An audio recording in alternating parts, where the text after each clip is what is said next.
વચનામૃતમાં પત્રાંક 692 જે આપણે દરરોજ સવારે અને રાત્રે ભક્તિમાં બોલીએ છીએ, એ પત્ર સમાધિ મરણ કરવામાં બળ મળે અને અંતે કોનું શરણ લેવું, કયા ભાવથી દેહ છોડવો વગેરે આમાં સ્પષ્ટ કૃપાળદેવે વર્ણન કર્યું છે. તે આજે આપણે વાંચવામાં લઈશું અને એના અનુસંધાનમાં જે પત્રોમાં કૃપાળુદેવે એ વાતને સમજાવી છે એ પણ સાથે આપણે વાંચીશું. પહેલાં પત્ર વાંચી જઈએ. પત્રાંક 692 મુંબઈ 2 જેઠ વદ 1952. દુર્લભ એવો મનુષ્યદેહ પણ પૂર્વે અનંતવાર પ્રાપ્ત થયા છતાં કંઈ પણ સફળપણું થયું નહીં. દુર્લભ એવો મનુષ્ય દેહ પણ પૂર્વે અનંતવાર પ્રાપ્ત થયા છતાં કંઈ પણ સફળપણું થયું નહીં. પણ આ મનુષ્ય દેહને કૃતાર્થતા છે કે જે મનુષ્ય દેહે આ જીવે જ્ઞાની પુરુષને ઓળખ્યા તથા તે મહાભાગ્યનો આશ્રય કર્યો. જે પુરુષના આશ્રય અનેક પ્રકારના મિથ્યાગ્રાદિની મંદતા થઈ, તે પુરુષને આશ્રય આ દેહ છૂટે એ સાર્થક છે. જન્મ જરા મરણાદિને નાશ કરવાવાળું આત્મજ્ઞાન જેમને વિશે વર્તે છે, તે પુરુષનો આશ્રય જ જીવને જન્મજરા મરણાદિનો નાશ કરી શકે, કેમ કે તે યથાસંભવ ઉપાય છે. સંયોગ સંબંધે આ દેહ પ્રત્યે આ જીવને જે પ્રારબ્ધ હશે તે વ્યતીત થયે તે દેહનો પ્રસંગ નિવૃત્ત થશે. તેનો ગમે ત્યારે વિયોગ નિશ્ચય છે, પણ આશ્રયપૂર્વક દેહ છૂટે એ જ જન્મ સાર્થક છે. કે જે આશ્રયને પામીને જીવ તે ભવે અથવા ભાવિ એવા થોડા કાળે પણ સ્વસ્વરૂપમાં સ્થિતિ કરે. તમે તથા શ્રી મુનિ પ્રસંગોપાત ખુશાલદાસ પ્રત્યે જવાનું રાખશો. બ્રહ્મચર્ય અપરિગ્રહાદિ યથાશક્તિ ધારણ કરવાની તેમને સંભાવના દેખાય તો મુનિએ તેમ કરવામાં પ્રતિબંધ નથી. શ્રી સદગુરુએ કહ્યો છે, એવા નિર્ગ્રંથ માર્ગનો સદાય આશ્રય રહો. હું દેહાદિ સ્વરૂપ નથી અને દેવ સ્ત્રી પુત્ર આદિ કોઈ પણ મારા નથી. શુદ્ધ ચૈતન્ય સ્વરૂપ અવિનાશી એવો હું આત્મા છું. એમ આત્મભાવના કરતાં રાગ દ્વેષનો ક્ષય થાય. ખુશાલભાઈ જે અંબાલાલભાઈના શાળા હતા, બીમાર હતા, ક્ષય રોગ લાગુ પડેલો, યુવાન અવસ્થા હતી અને મરણ તુલ્ય વ્યાધિ ઉત્પન્ન થઈ. અંબાલાલભાઈને થયું કે આ દેહ ટકે એવો લાગતો નથી અને એમની વૃત્તિ પોતાની જુવાન સ્ત્રી અને પુત્ર પ્રત્યે જ ફરે છે, તો મરણ બગડી જશે. એટલે કૃપાલદેવને લખ્યું કે એમનું સમાધિમરણ થાય એવું કંઈક આપ કરો. એટલે કૃપાલદેવે આ પત્ર લખ્યો છે, જે ભલે ખુશાલભાઈના નિમિત્તે લખાયો, પણ આપણે બધાને એ હવે કલ્યાણ કરતો થઈ ગયો, આપણા બધાને માટે ઉપયોગી થઈ પડ્યો. નિમિત્ત તો કોઈને કોઈ થાય, પણ કૃપાલદેવે આ લખ્યું છે તે બધાને જ લાગુ પડે છે. એમાં કહે છે, દુર્લભ એવો મનુષ્ય દેહ પણ પૂર્વે અનંત વાર પ્રાપ્ત થયો. એક તો આ માનવ દેહ જ અત્યંત દુર્લભ છે, જે કરોડો ભવો બીજા ભવોમાં આપણે રજડીએ ભટકીએ છીએ, ત્યાર પછી જ એની પ્રાપ્તિ થાય. બ્રહ્મચાર્યના વિવેચનમાં લખ્યું છે, બોલ્યા છે કે વિશેષ પુણ્ય જો વધી જાય તો જીવ દેવલોકમાં જતો રહે, વિશેષ પાપ વધે તો નર્કમાં જતો રહે, ઓછું પાપ થાય તો તિર્યન ગતિમાં જતો રહે. એટલે પુણ્ય ને પાપ બે સમ થાય ત્યારે જ આ માનવ જન્મ મળે છે. હવે બધું પુણ્ય ને પાપ સમ થવું એ તો કોઈ કાળે જ બને, ભાગ્યે જ. થોડુંક પુણ્ય વધે કે દેવલોકમાં પાછી 4 ગતિ છે, 4 પ્રકાર છે: ભુવનપતિ, વ્યંતર, ભુવનપતિ, જ્યોતિષ અને વૈમાનિક. એટલે જે પ્રમાણે પુણ્ય કર્યું હોય ત્યાં ઉપર જતો રહે, અને પાપ કરે તો 1લી, 2જી, 3જી, 4થી નરકમાં જાય, 7મી સુધી. અને થોડું પાપ કરે તો ઢોર પશુની યોનિમાં. હવે બે સમ ક્યારે થવા? અને સમ થાય તો જ માનવ જન્મ મળે, એટલે અત્યંત દુર્લભ છે. માનવ દેહની પ્રાપ્તિ થવી અતિ દુર્લભ છે. એના માટે ભગવાન મહાવીરે પોતાનો અંતિમ ઉપદેશ મોક્ષે પધારે છે. અંતિમ ઉપદેશ જે લગાતાર આપ્યો છે કલાકો સુધી, છેલ્લો એ 2 દિવસ ને 2 રાત જેવું, તે આખું ઉત્તરાધીન સૂત્ર બની ગયું. ભગવાનને તો પોતાના કર્મદાક વાણીના જે પૂતગલો છે બધા ખપાવવા પડે, તો એમાં આખું ઉત્તરાધીન સૂત્ર બન્યું. એમાં આ મનુષ્ય ભાવની દુર્લભતા વિશે ભગવાને 10 દ્રષ્ટાંત આપ્યા છે. મનુષ્ય ભાવ કેટલો દુર્લભ છે તે આપણને સમજાવવા માટે ભગવાને 10 દ્રષ્ટાંત આપ્યા. ભગવાન મહાવીરે તે આ પ્રમાણે છે. તે આપણે જાણવાથી, કેમ કે અહીંયા એમ કહ્યું કે દુર્લભ એવો મનુષ્ય દેહ, માનવ દેહ જે અત્યંત દુર્લભ છે, 10 દ્રષ્ટાંતે દુર્લભ એવો માનવ દેહ પણ અનંતવાર મળ્યો. એટલે કરોડો ભાવ જાય પછી એકવાર માનવ જન્મ મળે, એવા કરોડો ભાવ પછી જે મળે એવો પણ અત્યંત દુર્લભ પણ અનંતવાર મળ્યો. કેમ એમ? તો કે આ જીવની કોઈ આદિ જ નથી. કોઈ શરૂઆત હોય તો કોઈ માપ નીકળે, પણ એ તો અનઆદિ, જેની કોઈ શરૂઆત નથી આ જીવની. એટલે અનાદિકાલથી આ સંસારમાં ભટકે તો આવો અત્યંત દુર્લભ માનવ દેહ કરોડો ભાવો પછી મળે તેવો પણ અનંતવાર મળ્યો. એટલે કરોડો અસંખ્યાત ભાવો નીકળી ગયા, છતાં પણ આ આત્માનું કલ્યાણ થયું નથી. એટલે કેવા દુઃખ ભોગવ્યા હશે 4 ગતિમાં, એ કૃપાલ કે વિચાર કરે તો સમજાય, નહીં તો કોઈ કાળે એના ધ્યાનમાં નહીં આવે. એટલે કૃપાલ કે કેટલું કહીએ, બીજું કહીએ કેટલું? કર વિચાર તો પામ. વિચાર કરીશ તો આ વાત સમજાશે ને નહીં સમજાય. વિચાર તો એક મહાન યોગ છે. ઔષધ વિચાર ધ્યાન યોગ અસંખ્ય છે જેને કહ્યા, પણ વિચાર પણ એક મહાન યોગ છે. વ્યવહારમાં આપણે દરેક કામ વિચાર કરીને જ કરીએ છીએ. વિચાર વગર એકેય કામ નથી કરતા. અને કોઈ ભૂલ થઈ જાય તો પણ આપણને કહે કે જરા વિચાર તો કરવો હતો આ કામ કરતાં પહેલાં. તેમ પરમાર્થમાં પણ ભગવાનનું શું કહેવું છે એ જાણીને પછી આચરણ કરવું જોઈએ. વિચાર વિના સિદ્ધિ નથી. વિચાર વિના કૃપાલ કે આત્મજ્ઞાન બી નહીં થાય. વિચાર વિના જ્ઞાન થાય નહીં. અને અસદ પ્રસંગને અસત્સંગથી જીવનું વિચાર બળ પ્રવર્તું નથી. એટલે સત્સંગ સત્પુરુષના બોધનો જોગ હોય તો એ કાળે કરીને એને સદવિચાર ઉત્પન્ન થાય. હવે 10 દ્રષ્ટાંત કયા છે તે કહે છે. મનુષ્ય ભાવની દુર્લભતા ઉપર ભગવાન મહાવીરે કહેલા 10 દ્રષ્ટાંત. પહેલું દ્રષ્ટાંત ચોલ્લકનું દ્રષ્ટાંત. ચોલ્લક એટલે ભોજન. બ્રહ્મદત્ત નામનો ચક્રવર્તી થયા છે. બ્રહ્મદત્ત ચક્રવર્તી બાળપણમાં એને એક બ્રાહ્મણ સાથે મિત્રતા થયેલી. એટલે એને ચક્રવર્તી જ્યારે બાળક હતો ત્યારે એમ કે હું જ્યારે રાજા થાઉં ને ત્યારે તું મારી પાસે આવજે, હું તને દાન આપીશ મોટું. એટલે કાળે કરીને બ્રહ્મદત્ત ચક્રવર્તી થયો.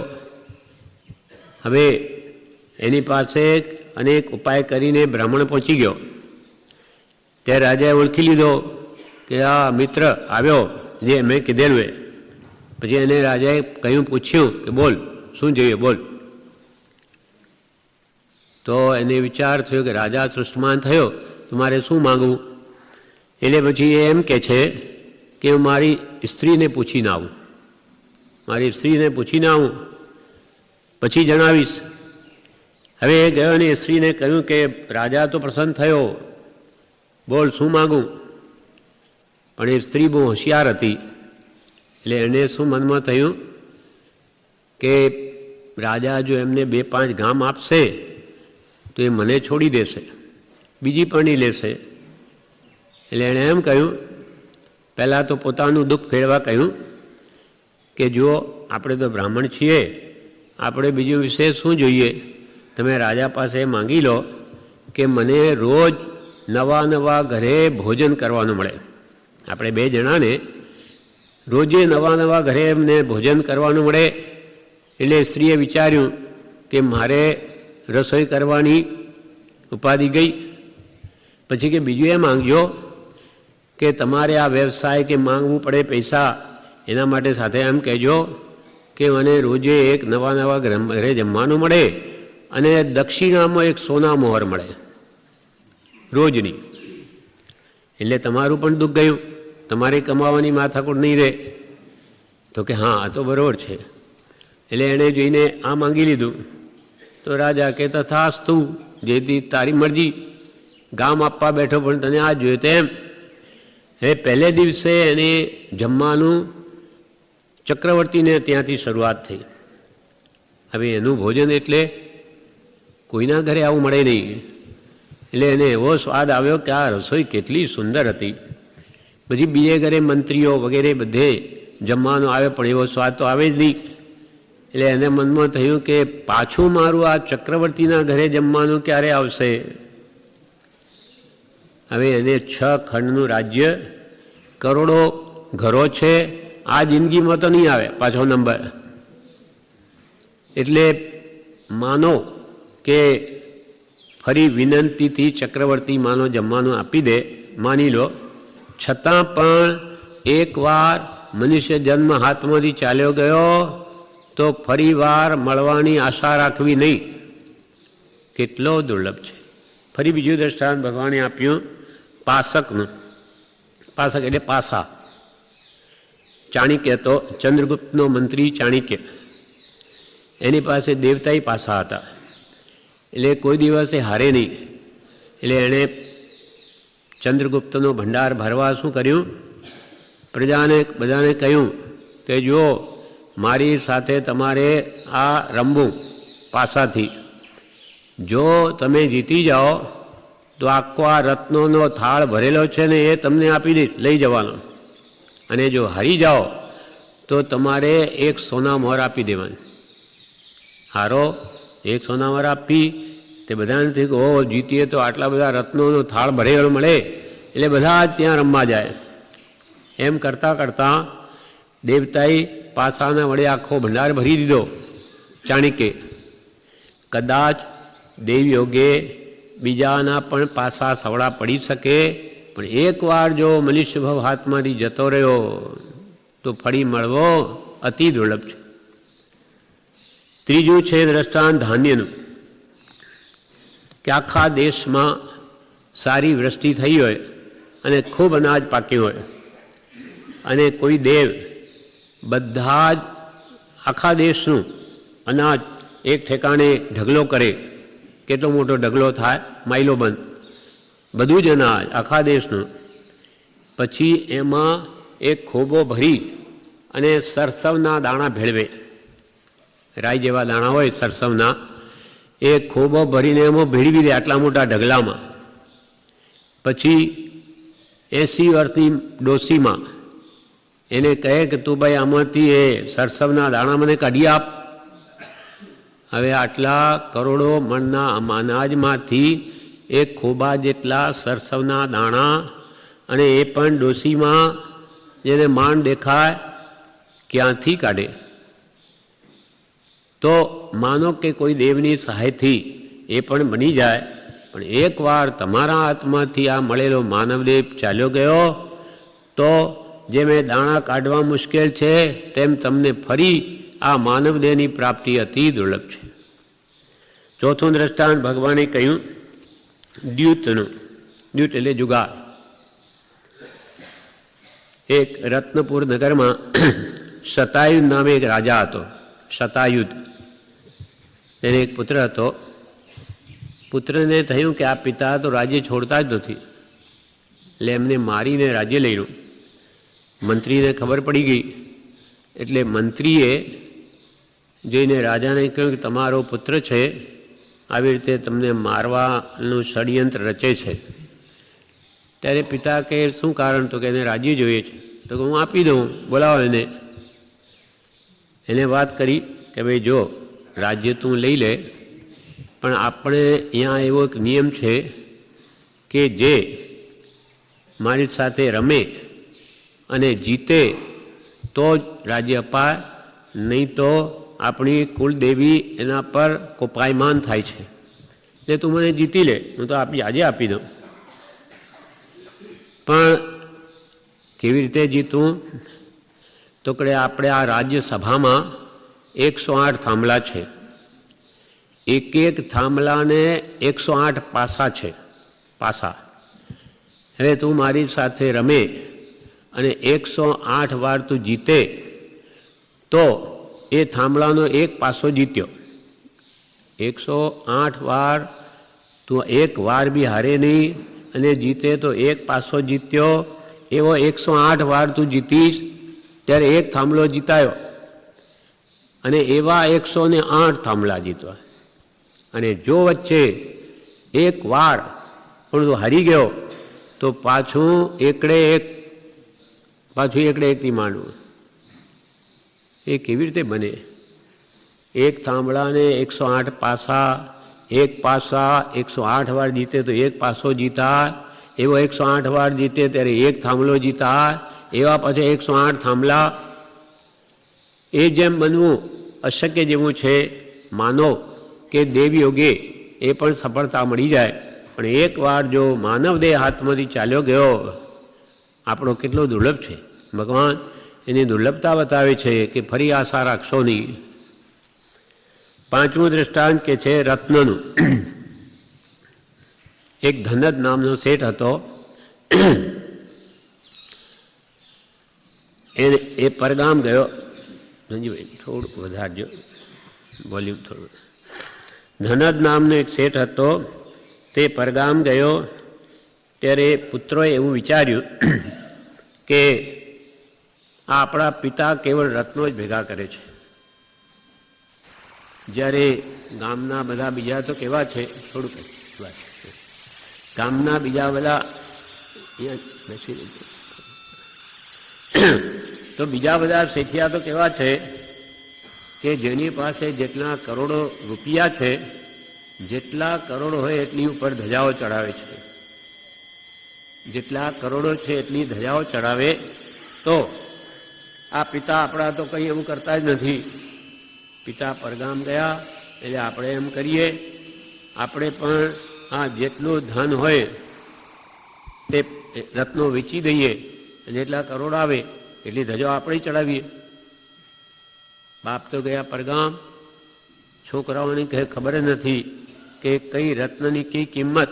એટલે જે આવ્યા વેપારીઓ જે ભાવે માંગ્યું તે આપી દીધું અને જેટલા કરોડ આવે એટલી ધજાઓ ચડાવી. બાપ પરદેશથી આવ્યા ત્યારે જોયું કે આ શું, આ છોકરાએ તો બધું જ ધન લક્ષ્મી નાશ કરી દીધી. એટલે એમને ઘણું ખોટું લાગ્યું અને બધાએ કહ્યું ચાલો નીકળી જાઓ બધા, હવે પાછા રત્નો ભેગા કરીને આવજો ઘરમાં, નહીં તો આવતા જ નહીં. એમ હવે પાછા રત્નો જે કોને કયો વેપારી લઈ ગયો એ શું ખબર પડે, ક્યાંથી લાવવા? તો કે એ પણ મળવું અશક્ય છે. માનો દેવયોગે કદાચ એ બી સંભવ થાય, કોઈ દેવની સહાયથી કે ફલાણો લઈ ગયો એ, પણ એકવાર માનવ દેહ હાથમાંથી ચાલ્યો ગયો તો ફરી મળવો આશા રાખશો નહીં. કે એટલે કરોડો ભાવો નીકળી જાય છે વચ્ચે. પાછા પુણ્ય પાપ ક્યારે સમ થાય પાછો. પછી છઠ્ઠું દ્રષ્ટાંત ભગવાને આપ્યું સ્વપ્નનું. એક રાજાનો પુત્ર મૂળદેવ હતો, પણ જુગારનો વ્યસની હતો. એટલે રાજા એને બહાર કાઢી મૂક્યો, જા નીકળી જા. તું કાલે મારું રાજ્ય એ બધું ખોઈ નાખીશ. જેમ પાંડવોએ ખોયું તેમ તું જુગારનો અભ્યાસી થઈ ગયો, નીકળી જા ઘરમાંથી. એટલે નીકળી અને બેના તટ નગરી ગયો. મુસાફરખાનામાં સૂતો. ત્યાં એને સ્વપ્ન આવ્યું કે મૂળદેવ ચંદ્ર પી ગયો. ચંદ્ર જાણે સપનામાં હું પી ગયો. હવે એવું જ આ સ્વપ્ન એક સંન્યાસીના શિષ્યને પણ આવ્યું. તેણે પણ જાણે એવું ચંદ્ર પી ગયો. એને સીધું ગુરુને જઈને પૂછ્યું કે આ મને આજે સપનું આવ્યું તેનું શું ફળ આવે? તો કે આજે તને ભિક્ષામાં ઘી અને સાકરનો મોટો લાડવો મળશે. પણ મૂળદેવ તો ક્ષત્રિય હતો. હવે એનું ફળ લેવા માટે એને વિધિ સહિત કોઈ નિમિત્યાને જેને પૂછ્યું, એની વિધિપૂર્વક એને જે કંઈ દાન દક્ષિણા આપી અને પછી કે આનું ફળ કહો, મને આજે આવું સપનું આવ્યું કે ચંદ્ર પી ગયો. ત્યારે પેલો જ્યોતિષ શું કહે, પહેલાં તમે એમ કરો, મારી પુત્રી સાથે લગ્ન કરો. પહેલાં તો મારી કન્યાને પરણો, પછી બીજી વાત કરો. કેમ કે એને ખબર પડી ગઈ કે આ કોણ થવાનું છે. હવે પહેલી મારી કન્યાને પરણો, પછી એને જણાવ્યું કે 7મે દિવસે તમને રાજ્ય મળશે. તે જ નગરના પુત્ર વગરનો રાજા મરી ગયો. પંચદિવ્ય થયા. હાથીએ મૂળદેવ ઉપર જ કલશ ઢોળ્યો. મૂળ તો રાજપુત્ર જ છે, વ્યસની હોવાથી બહાર કાઢ્યો. એટલે એને રાજ્ય મળી ગયું. એટલે સંન્યાસીને થયું કે મને પણ એ સપનું આવ્યું, એને રાજ મળ્યું, મને નહીં મળ્યું. એટલે હવે એ શું કરે છે, રોજ જે છાશ પી જાય છે. છાશ પી અને સૂવે અને એવો વિચાર કરે કે મને રાત્રે એવું સપનું આવે કે હું પણ ચંદ્ર પી જાઉં, પછી હું પણ આવી વિધિ સહિત જઈ અને જ્યોતિષ પાસે માંગીશ એટલે મને રાજ્ય મળશે. આમ રોજે કરે, પણ એને કંઈ સપનું આવે પાછું. એમ એકવાર જે સમય ગયો હાથમાંથી ફરી નહીં આવે. અને માનવદેહ એવો છે કે આપણે જન્મ મરણથી મુક્ત થવું હોય એટલે મોક્ષે જવું હોય તો આ માનવ જ દેહ છે. કોઈ ગતિથી જવાતું નથી. કોઈ દેવગતિથી મોક્ષ નથી, નરકથી તો હોય જ નહીં, તિર્યંજ ગતિથી પણ નહીં. એકમાત્ર માનવ દેહથી મોક્ષ છે. અહીંયા માણસ ધારે તો એ સર્વકર્મનો ભૂસાડીઓ કરી શકે. દેવલોકમાં જે સમ્યક દ્રષ્ટિ દેવો છે, સમ્યક દ્રષ્ટિ, મિથ્યા દ્રષ્ટિ નહીં. ઘણા તો મિથ્યા દ્રષ્ટિ જ હોય, પણ જે સમ્યક દર્શન અહીંયા પામેલા છે કે ત્યાં ભગવાનના ઉપદેશથી સમર્થનમાં જઈને પામ્યા હોય, તેમની નિરંતર ઈચ્છા એ જ રહે છે કે એમને કેટલો વહેલો માનવદેહ મળે અને અમે સંયમ લઈ સર્વ કર્મનો ક્ષય કરી મોક્ષે જતા રહીએ. એ સમ્યક દ્રષ્ટિ દેવોની નિરંતર એવી ભાવના રહે છે કે એમને માનવ દેહ મળે. પણ એમનો દેહ એવો હોય છે એ કોઈ અકાળે મરણ થાય જ નહીં એમને. એમનો તો જે કરોડો અસંખ્યાત પલ્યોપમ કે સાગરોપમના આયુષ્ય હોય એ પૂરા કરે જ દે છૂટે. ત્યાં સુધી ત્યાં રહેવું જ પડે, ત્યાં સંયમ છે નહીં. તો જે સમ્યક દ્રષ્ટિ દેવો જે આ માનવ દેહની ઈચ્છે તે તો આપણને મળ્યો છે, એને એટલી કિંમત છે સમ્યક દર્શનને લઈને. આપણને કંઈ લાગતું નથી. શું વસ્તુ આપણા હાથમાં આવી છે એનું આપણને મૂલ્ય જણાતું નથી. અત્યંત મૂલ્યવાન ચીજ આપણા હાથમાં છે. બહુ પુણ્ય કેરા, બહુ પુણ્યના ઢગલા ભેગા થયા અનેક ભાવના, ત્યારે આપણને આ પ્રાપ્ત થયું છે. બહુ પુણ્ય કેરા પુંજ, પુંજ એટલે ઢગલાઓ. બહુ પુણ્ય કેરા પુંજથી શુભ દેહ માનવનો મળ્યો. આપણને શુભ દેહ મળ્યો છે. ઢેડ ભીલ ભંગીએ છે, એમને શુભ દેહ નથી.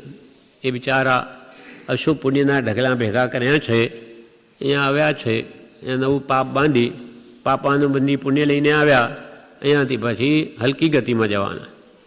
જ્યારે આપણને તો કેટલી ઉચ્ચ સ્થિતિ પ્રાપ્ત થઈ છે અને આપણા જે ભાઈ નહીં સમજે તો કોણ સમજે? સૌભાગભાઈને કૃપાલદેવે કહ્યું કે તમે ને અમે લૌકિક ભાવે વરસું તો અલૌકિક ભાવે કોણ વરસે? આપણે તો કે જગતથી જુદા પડવું જોઈએ. આપણે મોક્ષ જોઈતો હોય તો આપણું વર્તન સંસારી જીવો જેવું ના હોય, તો પછી સંસારનું થાય તેવું આપણું થાય. એમ પછી 7મું દ્રષ્ટાંત ભગવાને આપ્યું ચક્ર રાધાવેદનું. જે અર્જુને સાધેલું એ રાધાવેદ. એટલે ઇન્દ્રદત્ત નામનો રાજા હતો, તેને સુરેન્દ્રદત્ત નામનો પુત્ર હતો, તેણે રાધાવેદ સાધ્યો. એટલે આકાશમાં ઉપર ચક્ર ફરે, આકાશમાં માનો એક થાંભલો લગાડેલો, એને ચક્ર ફર્યા કરે ગોળ, અને એમાં રહેલી પૂતળીની ડાબી આંખ વિંધવી. ચક્ર ફરે છે, પૂતળી પણ ફરે છે, અને એની ડાબી જ આંખ વિંધવી, અને એ પણ આમ ઉપર જોઈને નહીં, નીચે જોવું, પાણીમાં એનું પ્રતિબિંબ પડે અને ઉપર બાણ મારવું. કેટલી દુર્લભ વસ્તુ છે. માનો કે દેવયોગી એ બી સંભવ હોય, પણ એકવાર તમને આ મળેલો માનવ દેહ, જે ઘણા પુણ્યના ઢગલા મળ્યો, એ તમે હારી ગયા તો તમે ઘણું મોટું નુકસાન કરો છો. 8મું દ્રષ્ટાંત આપ્યું કુર્મ એટલે કાચબાનું. સમુદ્રમાં અનેક જલચર પ્રાણીઓ હોય છે, અને એના આખા સમુદ્ર ઉપર લગભગ શેવાળ બાજી જાય છે, જાડી ખૂબ. એકવાર ત્યાં ક્યાંય કાણું પડી ગયું, અને તેમાંથી કાચબાએ મોઢું બહાર કાઢ્યું. એને થયું કે હો, આવો ચંદ્રમા અને આવું આ ચાંદની કેવી સુંદર છે, કોઈ દિવસ જોયું નહીં.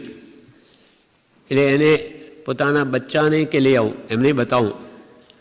આપણને જેમ આપણા દીકરાઓ પ્રત્યે રાગ હોય, કોઈ સારી વસ્તુ હોય તો મારો છોકરો ખાય, કોઈ સારી વસ્તુ બજારમાં લઈ જઈએ, છોકરાને રાજી થશે, ચાલો એને ફરવા લઈ જઈએ, આ બધો મોહ છે. તેમ અહીંયાના સંસ્કાર જાનવરોને પણ એ જ હોય છે. એટલે એને મારા બચ્ચાઓને લઈ આવું બતાવવા. એ પાછો લેવા ગયો, એટલામાં તો એ કાણું પૂરાઈ ગયું. હવે ઘણો ફર્યો, પણ ક્યાંય પાછું કાણું મળે જ નહીં. તેમ આખો સમુદ્ર કેટલો મોટો છે, ક્યાં ફરે? એમ તમે કે ભાઈ હવે આ મળ્યું છે તો તમે પણ જો આ મળેલી તકને જવા દેશો તો ફરી આવો અવસર આવે એમ આશા રાખશો નહીં. 9મું છે દ્રષ્ટાંત ધૂસરીને ખીલીનું. ધૂસરી એટલે ગાળામાં બળદ જોતરીએ તેના ઉપર ધૂસરી મૂકવામાં આવે. એટલે જે છેલ્લે એને જોતર બાંધે ને ખીલી બીજી બાજુ ઘાલી દે, કે પછી એ બળદ આગો પાછો જઈ ન શકે અને એક ધારું ચાલ્યા કરે. તો એનામાં એમ કે છે કે અસંખ્યાત દ્વીપ સમુદ્ર છે. આપણે જંબુદ્વીપમાં છીએ, 1 લાખ યોજનનો છે આ. એને ફરતો 2 લાખ યોજનનો સમુદ્ર છે, એને પાછો ફરતો 4 લાખ યોજનનો દ્વીપ, પછી 8 લાખ યોજનનો સમુદ્ર, એમ એક પછી એક બમણા અસંખ્યાત દ્વીપ અને અસંખ્યાત સમુદ્ર છે. છેલ્લો જે સમુદ્ર છે તે સ્વયંભૂ રમણ સમુદ્ર, એટલે એક બાજુ એકલો એ સમુદ્ર છેલ્લો, અને એની સામે બાજુ અસંખ્યાત દ્વીપ અને અસંખ્યાત સમુદ્ર. એટલે અસંખ્યાત માઇલો બંધ, લાંબો પહોળો, 1000 યોજન તો ઊંડો એવો બે સમુદ્ર અર્ધરજ્જુ પ્રમાણ કેટલો મોટો, અસંખ્યાત માઇલ. તેના પૂર્વ દિશાએ ધૂસરી નાખે અને પશ્ચિમ દિશાના છેડે ખીલી નાખે. હવે અસંખ્યાત માઇલમાં ફરતી ફરતી એ ખીલી આપોઆપ આવીને એ કાણામાં પૂરાઈ જવી, એ ક્યારે બને? અસંભવ જેવી વાત છે. એકદમ નહીં જ બને એમ નહીં કહ્યું, એટલે જેમ નેક્સ્ટ ટુ ઇમ્પોસિબલ, કે ભાગ્યે જ થાય, એવું થાય જ નહીં એમ. તેવી જ રીતે આપણે જો હાથમાંથી આ માનવદેહ ચાલ્યો ગયો તો કે પછી આશા રાખશો નહીં, કેટલી દુર્લભ છે. અસંખ્યાત દ્વીપ સમુદ્ર ક્યાં ધૂસરીને ક્યાં ખીલી, તેવી તમારી હાલત થઈ જશે. તો તમે આ અવસરનો લાભ લઈ લો. અવસર બેર બેર નહીં આવે. જો જાણે તું કર લે ભલાઈ, જન્મ જન્મ સુખ પાવે, અવસર બેર બેર નહીં આવે. કોની ભલાઈ? પરની દયા તો આ જીવે ઘણી ખાધી અને ખાવાની જ છે, એમાં કોઈ ના નથી. પણ હવે જ્ઞાનીઓ કહે છે સ્વદયા કર. સ્વ તારા આત્માની કોણ દયા થશે? એને જન્મથી ઉગાર. આ સંસાર સમુદ્રમાં બુડી રહ્યો છે, એનો ઉદ્ધાર કર. તારું કોઈ નહીં કરે, તારું તારે જ કરવું પડશે, કંઈ ભગવાને નહીં કરે. એકવાર પ્રભુશ્રીએ ઉપદેશમાં એમ કહ્યું કે કરશે તારો ભા. એક હું શું કે આપ મારા ભા. ભા એટલે ભાઈ કચ્છીમાં. તો કે આપ મારા ભા કરી આપો. આપે કહ્યું ને કરશે મારો ભા. તો કે પ્રભુ એ વાતો કરીએ કાંઈ ન વળે, વાતે વડા ના થાય. એ તો કરવું પડે, તમારે જ કરવું પડે. ઉપર તો તમને રસ્તો બતાવે, પણ ચાલવું તો તમારે જ પડે. એમ આ બધો પુરુષાર્થ આપણે જ કરવો પડશે. એ આપણા ધ્યાનમાં લાવે છે કે તમને કેટલી દુર્લભ વસ્તુ હાથમાં છે, હવે એની કિંમત સમજો.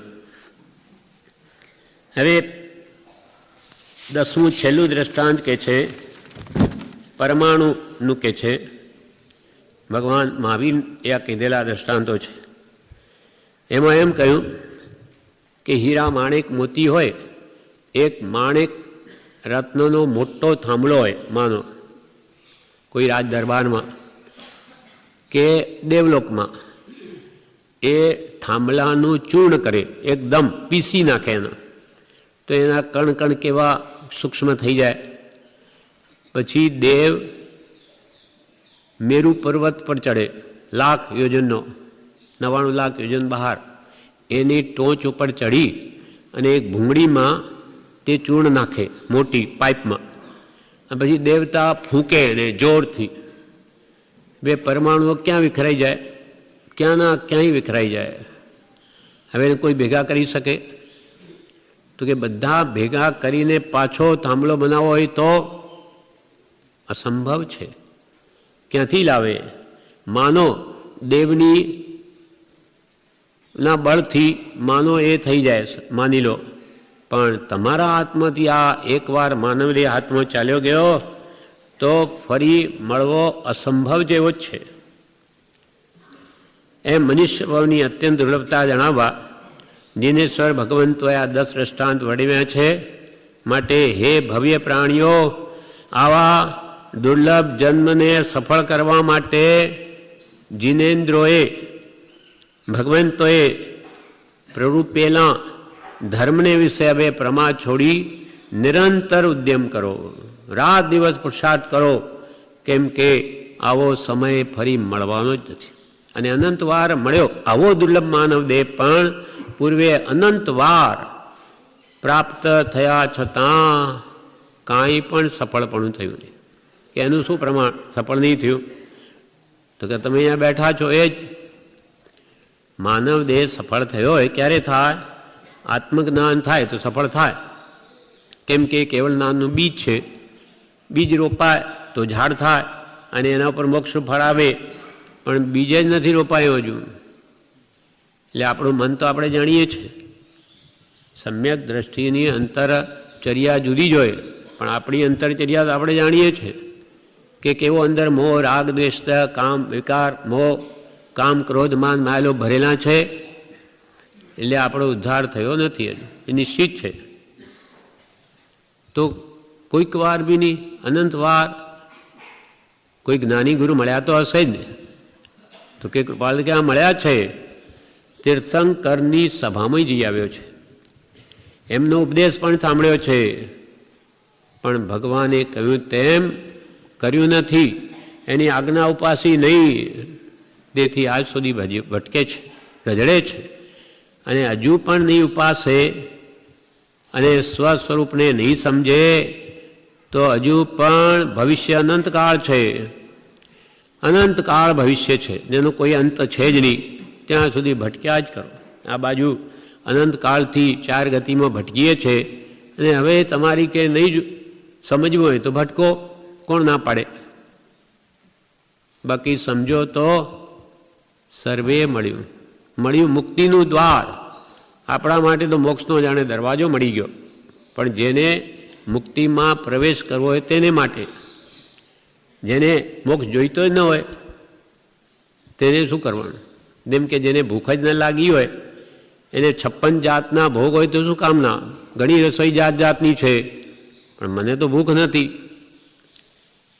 એમ આપણને પ્રભુ શ્રીજીએ આ બધી સગવડ કરી આપી, પણ મારે તો નથી જોઈતું તમારું આ જ્ઞાન. જેને ગરજ ન હોય તેને વચનામૃત મફત આપી દે ને તો એ નહીં લે. શું કરવાનું છે એને? આ લઠ્ઠો કોણ ઉપાડીને ફરે? જ્યારે છાપા માટે 2 રૂપિયા ખર્ચી નાખશે, એને એનું મહાત્મ્ય લાગ્યું. છાપામાં દુનિયાની વાતો આવે, આમાં શું છે? પણ જેને એનું મહાત્મ્ય લાગ્યું હોય તેને તો અમૂલ્ય છે, એનું કોઈ મૂલ્યાંકન નહીં થઈ શકે. પૈસા તો ઠીક છે, એની આગળ કોઈ હિસાબમાં નથી. કે પ્રભુ શ્રી કહેતા કે પ્રભુ નાનીની એક શિખામણ લાખ રૂપિયાની છે તે જમાનામાં. આજે તો લાખની વેલ્યુ નથી. તે જમાનામાં રૂપિયો પણ ગાડાના પેંડા જેવો હતો. 1 રૂપિયામાં તો કેટલું બધું આવતું. 2 પૈસામાં આપણે જોયું છે કે એટલી સેબ, પેઠા, પેંડા પેટ ભરાઈ જતું 2 પૈસામાં. આજે તો 2 રૂપિયા 10 રૂપિયામાં નહીં આવે. તો તે જમાનાએ એમ કહ્યું કે 1 લાખ રૂપિયાની એક શિખામણ છે. નાનીને એનું મહાત્મ્ય લાગ્યું છે, આપણને કંઈ લાગતું નથી. એટલે સામાન્યપણું પ્રભુશ્રીએ કરી નાખ્યું છે બધું. બાકી આપણા અહોભાગ્ય છે, મહાભાગ્ય છે. મહા કેટલી વાર કહો તો એ પાર ના આવે. એટલા બધા પુણ્યના ઢગલા આપણા બધ્યા છે, પુણ્યની ટોચ ઉપર આવી ગયા છે. હવે પછી જેમ એકદમ શિખર ઉપર માણસ ચડી ગયો હોય અને ત્યાં પછી કાળજી નહીં રાખે, નીચે પડે તો એનો માર પણ જબરો હોય, હાડકાં જ ભાગી જાય. તેમ આપણને તો ઘણું મળ્યું. હવે એક થોડોક પ્રયત્ન કરવાની જરૂર છે. તે શું કે આપણા પાસે હવે જે 5-15 વર્ષ રહ્યા હોય, કદાચ કોઈને 5 હોય, 25 હોય, 50 હોય, એમાં આખી જિંદગી એનું એ કરવાની જ્ઞાનીની આજ્ઞા છે. પણ કે મારાથી તો આખો દિવસ નહીં થાય. તો કે કંઈ નહીં, સવાર સાંજ તો થાય ને, એટલો પણ સમય નથી મારી પાસે. તો કે ભાઈ અડધો કલાક તો કરજે. એટલો પણ મને ટાઈમ નહીં મળે. નો ટાઈમ, સમય જ નથી. બધા પાસે આજે એટલી બધી પ્રવૃત્તિ છે, કોઈ સમય નથી મારે. તો ભાઈ 10 મિનિટ તો આપ 24 કલાકમાં. કેમ, શું કરવું છે? અમારા માટે નહીં, તારા પોતા માટે. એક ભગવાનને યાદ કરજે અને વિચારજે કે તું અહીંયા ક્યાંથી આવ્યો, તને કોણે મોકલ્યો અહીંયા, ને હવે ક્યાં જવાના તમે? અહીંયાથી કંઈ વિચાર્યું છે? આગલા ભાવમાં પુણ્ય ઉપાર્જન કર્યું ત્યારે અહીંયા તો બધું ખાવા પીવાનું બધું મળી ગયું. જે બિચારા ગરીબોને માંડ પેટ ભરે તો મળે છે, તો તમને કેમ એવું બધું મળી ગયું? તમારા પર ઈશ્વર એટલા ખુશ કેમ થઈ ગયા? શું કર્યું તમે? એમ વિચાર કરે તો સમજાય કે કંઈક મેં સારું કામ કર્યું હશે તો મને આ બધું મળ્યું છે. પણ આ તો આ ભાવ પૂરતું. ભવિષ્યમાં આગલા ભાવનું ભાતો બાંધવું કે નહીં તે અહીંયા જ બંધાય. પછી ત્યાં અહીંયા ખાલી થઈને ત્યાં જ શું આત્મા આવે? એમ આ વસ્તુ આપણે વ્યવહારમાં બધી સમજાય છે કે ભાઈ વૃદ્ધાવસ્થામાં આપણું કોણ છે? એટલે પૈસા હમણાં કમાવી લો, ખૂબ બેંક બેલેન્સ ફૂલ કરી દો. એટલું બધું કરો કે 7 પેઢી સુધી નહીં ખૂટે. જ્યારે પોતાના ઠેકાણા જ નથી, કાલે જીવશે કે નહીં? સાથે શું આવે? એક શેઠ હતા, એવી બિલ્ડિંગ બાંધે અને એને એમ કે પેલા કારીગરને, અરે તું એને પાયા એવા શીશા જેવા મજબૂત કરજે કે 7 પેઢી સુધી મારા મકાનને આંચ નહીં આવી જોઈએ. ત્યાં તેને મુનિ મહાત્મા જતા હતા, એમને આ શું આવી ગયું? આ શું બોલે? ગાંડો છે. એને કેટલા દિવસનું આયુષ્ય એને ખબર નથી. એ હસ્યા. એટલે શેઠે જોયું કે આજે મુનિ હસ્યા કેમ? એટલે જ્યારે દર્શન કરવા જાય સાંજે કે આજે આપે હસ્યા કેમ? તો કે ભાઈ કંઈ કહેવા જેવું નથી. ના કહો મહારાજ, નહીં કહો તો મને શું ખબર પડે? કહેવા જેવું નથી, તને દુઃખ થશે. ના કહો મહારાજ, તો હું એનો ઉપાય કરી શકું. તો કે તારું આયુષ્ય કેટલું છે ખબર છે? 10 દિવસમાં તું મરી જવાનો છે. એકદમ આ સાંભળતા ધ્રાસકો પડી ગયો અને જાણે હાર્ટ એટેક આવે. 10 દિવસમાં મરી જવાનો? ભાઈ તારું આયુષ્ય જેટલું છે અમને એવું દેખાય છે. તો હવે તું શું કરું? 10 દિવસમાં બધું છોડી દે, મમતા કાઢી નાખ, ત્યાગ લઈ લે અને 10 દિવસ ભગવાનના ધ્યાનમાં મસ્ત થઈ જાય. મારું કાંઈ છે જ નહીં, આ શરીર પણ મારું નહીં, દેહ પણ મારું નહીં, સગાવાલા મારા નહીં. એ પ્રમાણે કર તો 1 દિવસ ઘણો છે. 1 દિવસનું ચારિત્ર પણ મમતા અંતરથી તોડી કાઢી નાખે તો ક્યાંનો ક્યાંય પહોંચાડી દે. તો એણે માન્ય કરી દીધું અને આવી રીતે 10 દિવસમાં કામ કાઢી નાખ્યું. તેમ જ્ઞાની પુરુષો આપણને કહે છે કે તારે માથે કોપી રહ્યો કાલ રે, ઊંઘ તને કેમ આવે? પાણી પહેલાં બાંધી લેને, પાળ રે. પૂર આવે ત્યારે પછી પાળ ન બંધાય, એટલે કે પહેલાં જ બાંધી લે. એમ આ પ્રમાણે આ 10 દ્રષ્ટાંતે દુર્લભ માનવ દેહ છે. દુર્લભ એવો મનુષ્ય દેહ પણ પૂર્વે તો અનંતવાર પ્રાપ્ત થયો. આવો દુર્લભ પણ માનવ દેહ અનંતવાર. તો પછી આ ભવમાં પણ આપણી સફળતા થશે કે નહીં એનું શું નક્કી? અનંતમાં આવી ભળી જાય, અનંત ફોક ગયા તેમાં આવી દઈ જાય. અનંતવાર આપણે ભૂલ્યા છીએ તો આ ભવમાં નહીં ભૂલીએ. 99.99 સંભાવના છે કે આ ભવમાં પણ પૂરી વાતને નહીં સમજીએ, પૂરી જાગૃતિ નહીં રાખીએ તો આ ભવ પણ ફોક જાય. અનંતતા ગયા તો આની જાય. આપણને આ બાજુ નજર કરીએ તો કૃપાળ દેવે જે અદ્ભુત અદ્ભુત અદ્ભુત વસ્તુ આપણે બતાવી એનું મહાત્મ્ય જો નહીં લાગે તો એ પણ અનંતામાં જ ખપે. પણ અહીંયા આવનારા જીવો કંઈ બી શ્રદ્ધા ભાવ છે માટે જ આવ્યા છીએ.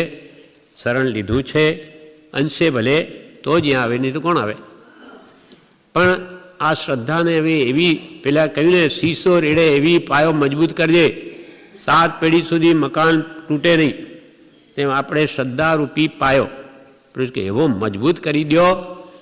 કાલે તમે દેવલોકમાં જાઓ પુણ્યના બળે, ત્યાં પણ એ દેવીઓ તમને ચલાવી નહીં શકે એવો અદ્ભુત પાયોને એવો ગાઢ કરી દો, મજબૂત શ્રદ્ધાને, કે ત્યાં જઈને પણ હું તો આત્મભાવનાને જ ભાવીશ. ભગવાન તીર્થંકો પાસે જઈશ, મુનિ મહાત્માઓ પાસે જઈશ સમાગમ કરવા. પણ એ ક્યારે થશે? અહીંયા ખૂબ ખૂબ સત્સંગ ભક્તિ વડે એ જ ભાવને પોષ્યા હશે. અથવા આપણા કર્મે જ્યાં રહેવાનું થાય ત્યાં પણ સવાર સાંજ ભક્તિ ભજનમાં અવશ્ય રહેવું, તો જે ભાવ ટકી રહે.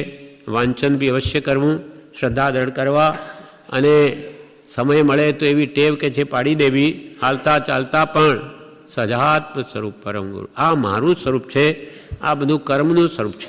મારે આ નાટક રમવાનું છે. આ પૂર્વે બાંધીને આવે ઋણાનું બંધે. એટલે બ્રહ્મચારી આ પત્રના વિવેચનમાં જ કહ્યું કે આ બધા કુટુંબાદી ઋણાનું બંધે મળ્યા છે એ તો બધા લફરા વળગ્યા છે, લફરા. પણ હવે અંદર મોહ પડ્યો છે એટલે છોડી પણ શકતો નથી.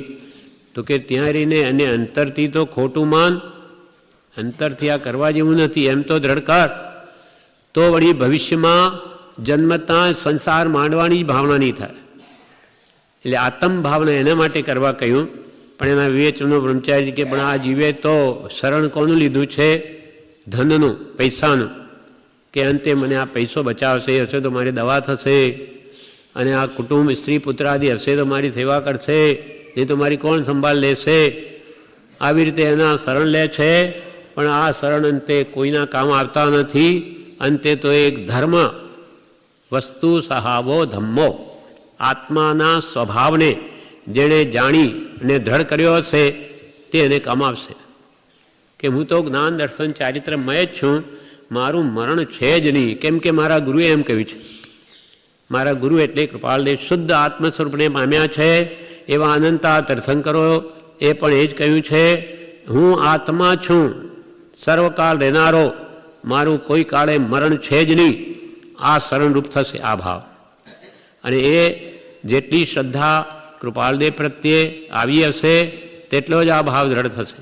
એ બચાવશે આપણને, કોઈ દુઃખ નહીં લાગે. મરતો જ નથી, પછી દુઃખ શાનું? નમે મૃત્યુ તો ભીતિ, મને મરણ જ થઈ નહીં તો ભય શાનો? આ સમાધિ મરણનો શરણ સર્વજ્ઞનો ધર્મ જ થાય, બીજો કોઈ સહાય નહીં કરે. એટલે એક પૂજામાં પણ આપણે બોલીએ છીએ કે કેવો દુર્લભ માનવદેહ મળ્યો. નાથ તેરો દર્શન દુર્લભ પાયો, નાથ તેરો દર્શન દુર્લભ પાયો, હરે મોકુ કર્મ ન ઠારે ન ચાયો, નાથ તેરો દર્શન દુર્લભ પાયો. ચાર ગતિમાં ભટકતા આ પત્રના વિવેચનમાં જ બ્રહ્મચારી કહ્યું છે કે અનાદિકાલથી ક્યાં હતો? નિગોદમાં. એમ કેવલ નામથી ભગવાન કહે છે આપણો આત્મા નિગોદમાં હતો, જ્યાં એક શ્વાસોશ્વાસમાં 17.5 વાર તો મરે અને જન્મે, જન્મ મરણ. ત્યાંમાંથી બહાર નીકળીને એકેન્દ્રિયમાં આવે, પહેલાં ઝાડ પાન પૃથ્વી પાણી એમાં આવે, નિગોદમાંથી બહાર નીકળી અવ્યવહાર રાશિમાંથી વ્યવહાર રાશિમાં આવ્યો. આ બધા જીવની આ સ્થિતિ છે એમ ભગવાન કહે છે. ત્યાં અનંતા જીવોમાંથી આપણો નંબર લાગી ગયો. જેમ કરોડોની લોટરીમાંથી આપણી લોટરી લાગી જાય તો અરે મારી તો લોટરી લાગી, એ એના હિસાબમાં કંઈ નથી. ત્યાં અનંત જીવોમાં આપણે બહાર આવી ગયા. આપણે ખાલી એકેન્દ્રિય નહીં, એનાથી એકેન્દ્રિયથી બે ઇન્દ્રિય, એકેન્દ્રિયમાંથી બે ઇન્દ્રિય થવામાં અનંત કાળ જાય, અનંત કાળ વયો જાય. મોટે ભાગે આ જીવ એકેન્દ્રિયમાં જ રહે, પૃથ્વી પાણી અગ્નિ વાયુમાં વનસ્પતિમાં. પછી બે ઇન્દ્રિયમાંથી 3 ઇન્દ્રિય. પહેલી ઇન્દ્રિયને શું હોય? શરીર જ હોય, આ ઝાડપાને.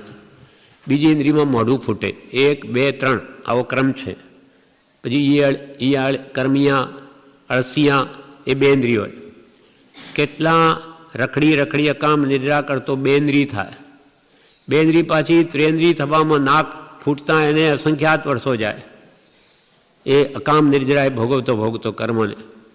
ત્યારે કીડી મકોડી થાય, એને નાક હોય, આંખ ના હોય. કીડીઓનું નાક આપણા કરતો બહુ તેજ હોય, એટલે ક્યાં સાકર પડી એ પહોંચી જાય ત્યાં. એટલી એની એ ઇન્દ્રિયની બળવત્તરતા છે. પછી અસંખ્યાત વર્ષો વીતે ત્યારે આંખ આવે, ભમરી, એને ચોથી ઇન્દ્રિય હોય પણ કાન ન હોય.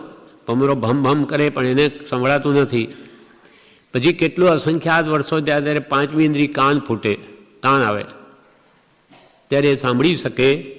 એ 5 ઇન્દ્રિયમાં પછી આ ઢોર પશુ વગેરે આપણે છીએ, પણ ઇન્દ્રિયો 5 મળે, પણ આ ઢોર પશુમાં હોય તો શું કરવાના? હાથી ઘોડા.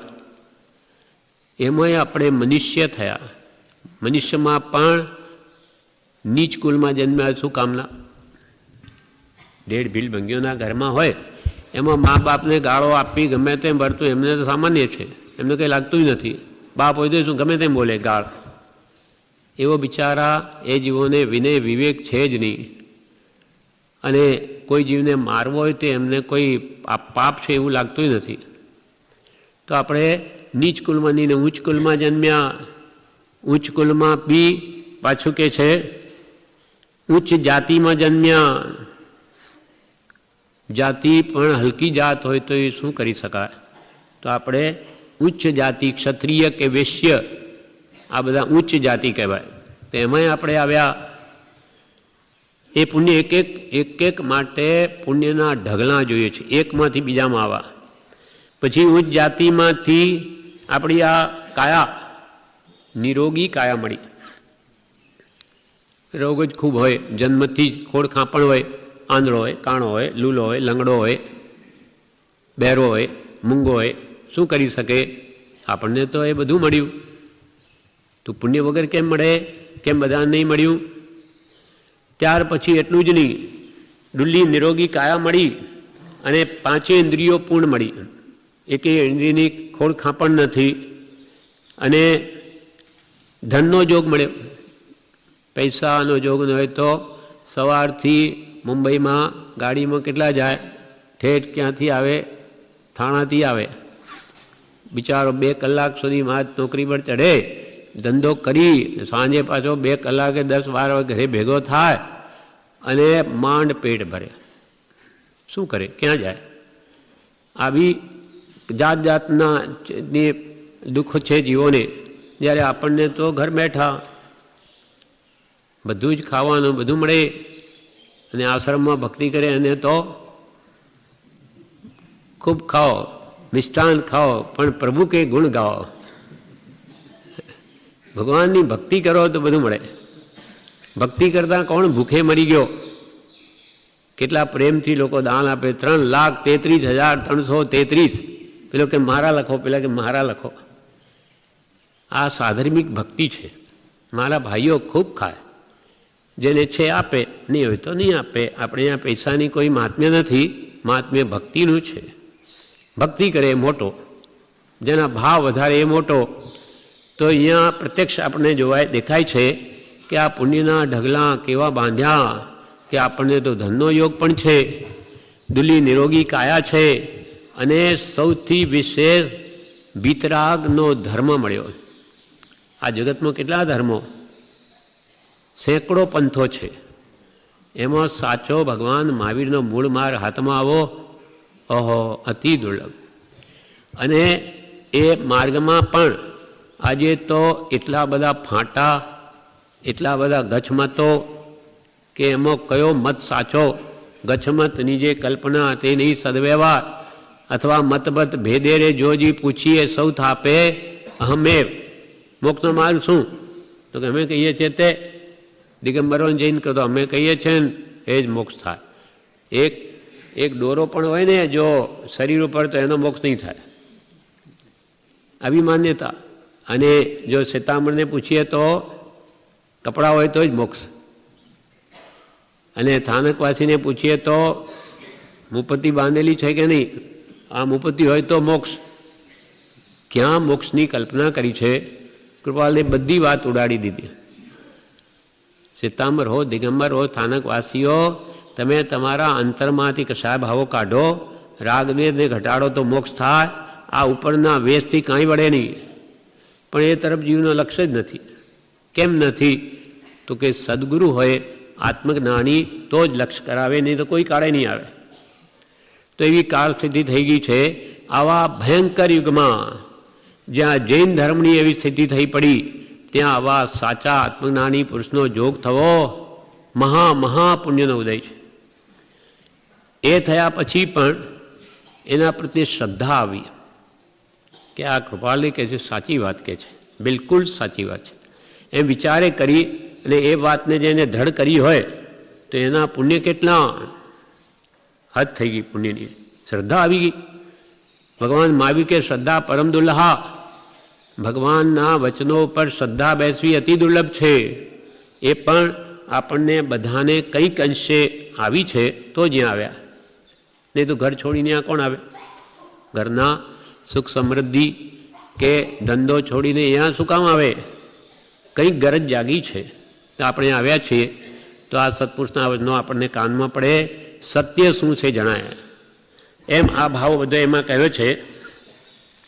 પણ નાથ તારો દર્શન દુર્લભ પાયો, પણ આ કર્મ નઠારે નચાયો મને. ક્યાં નચાયો?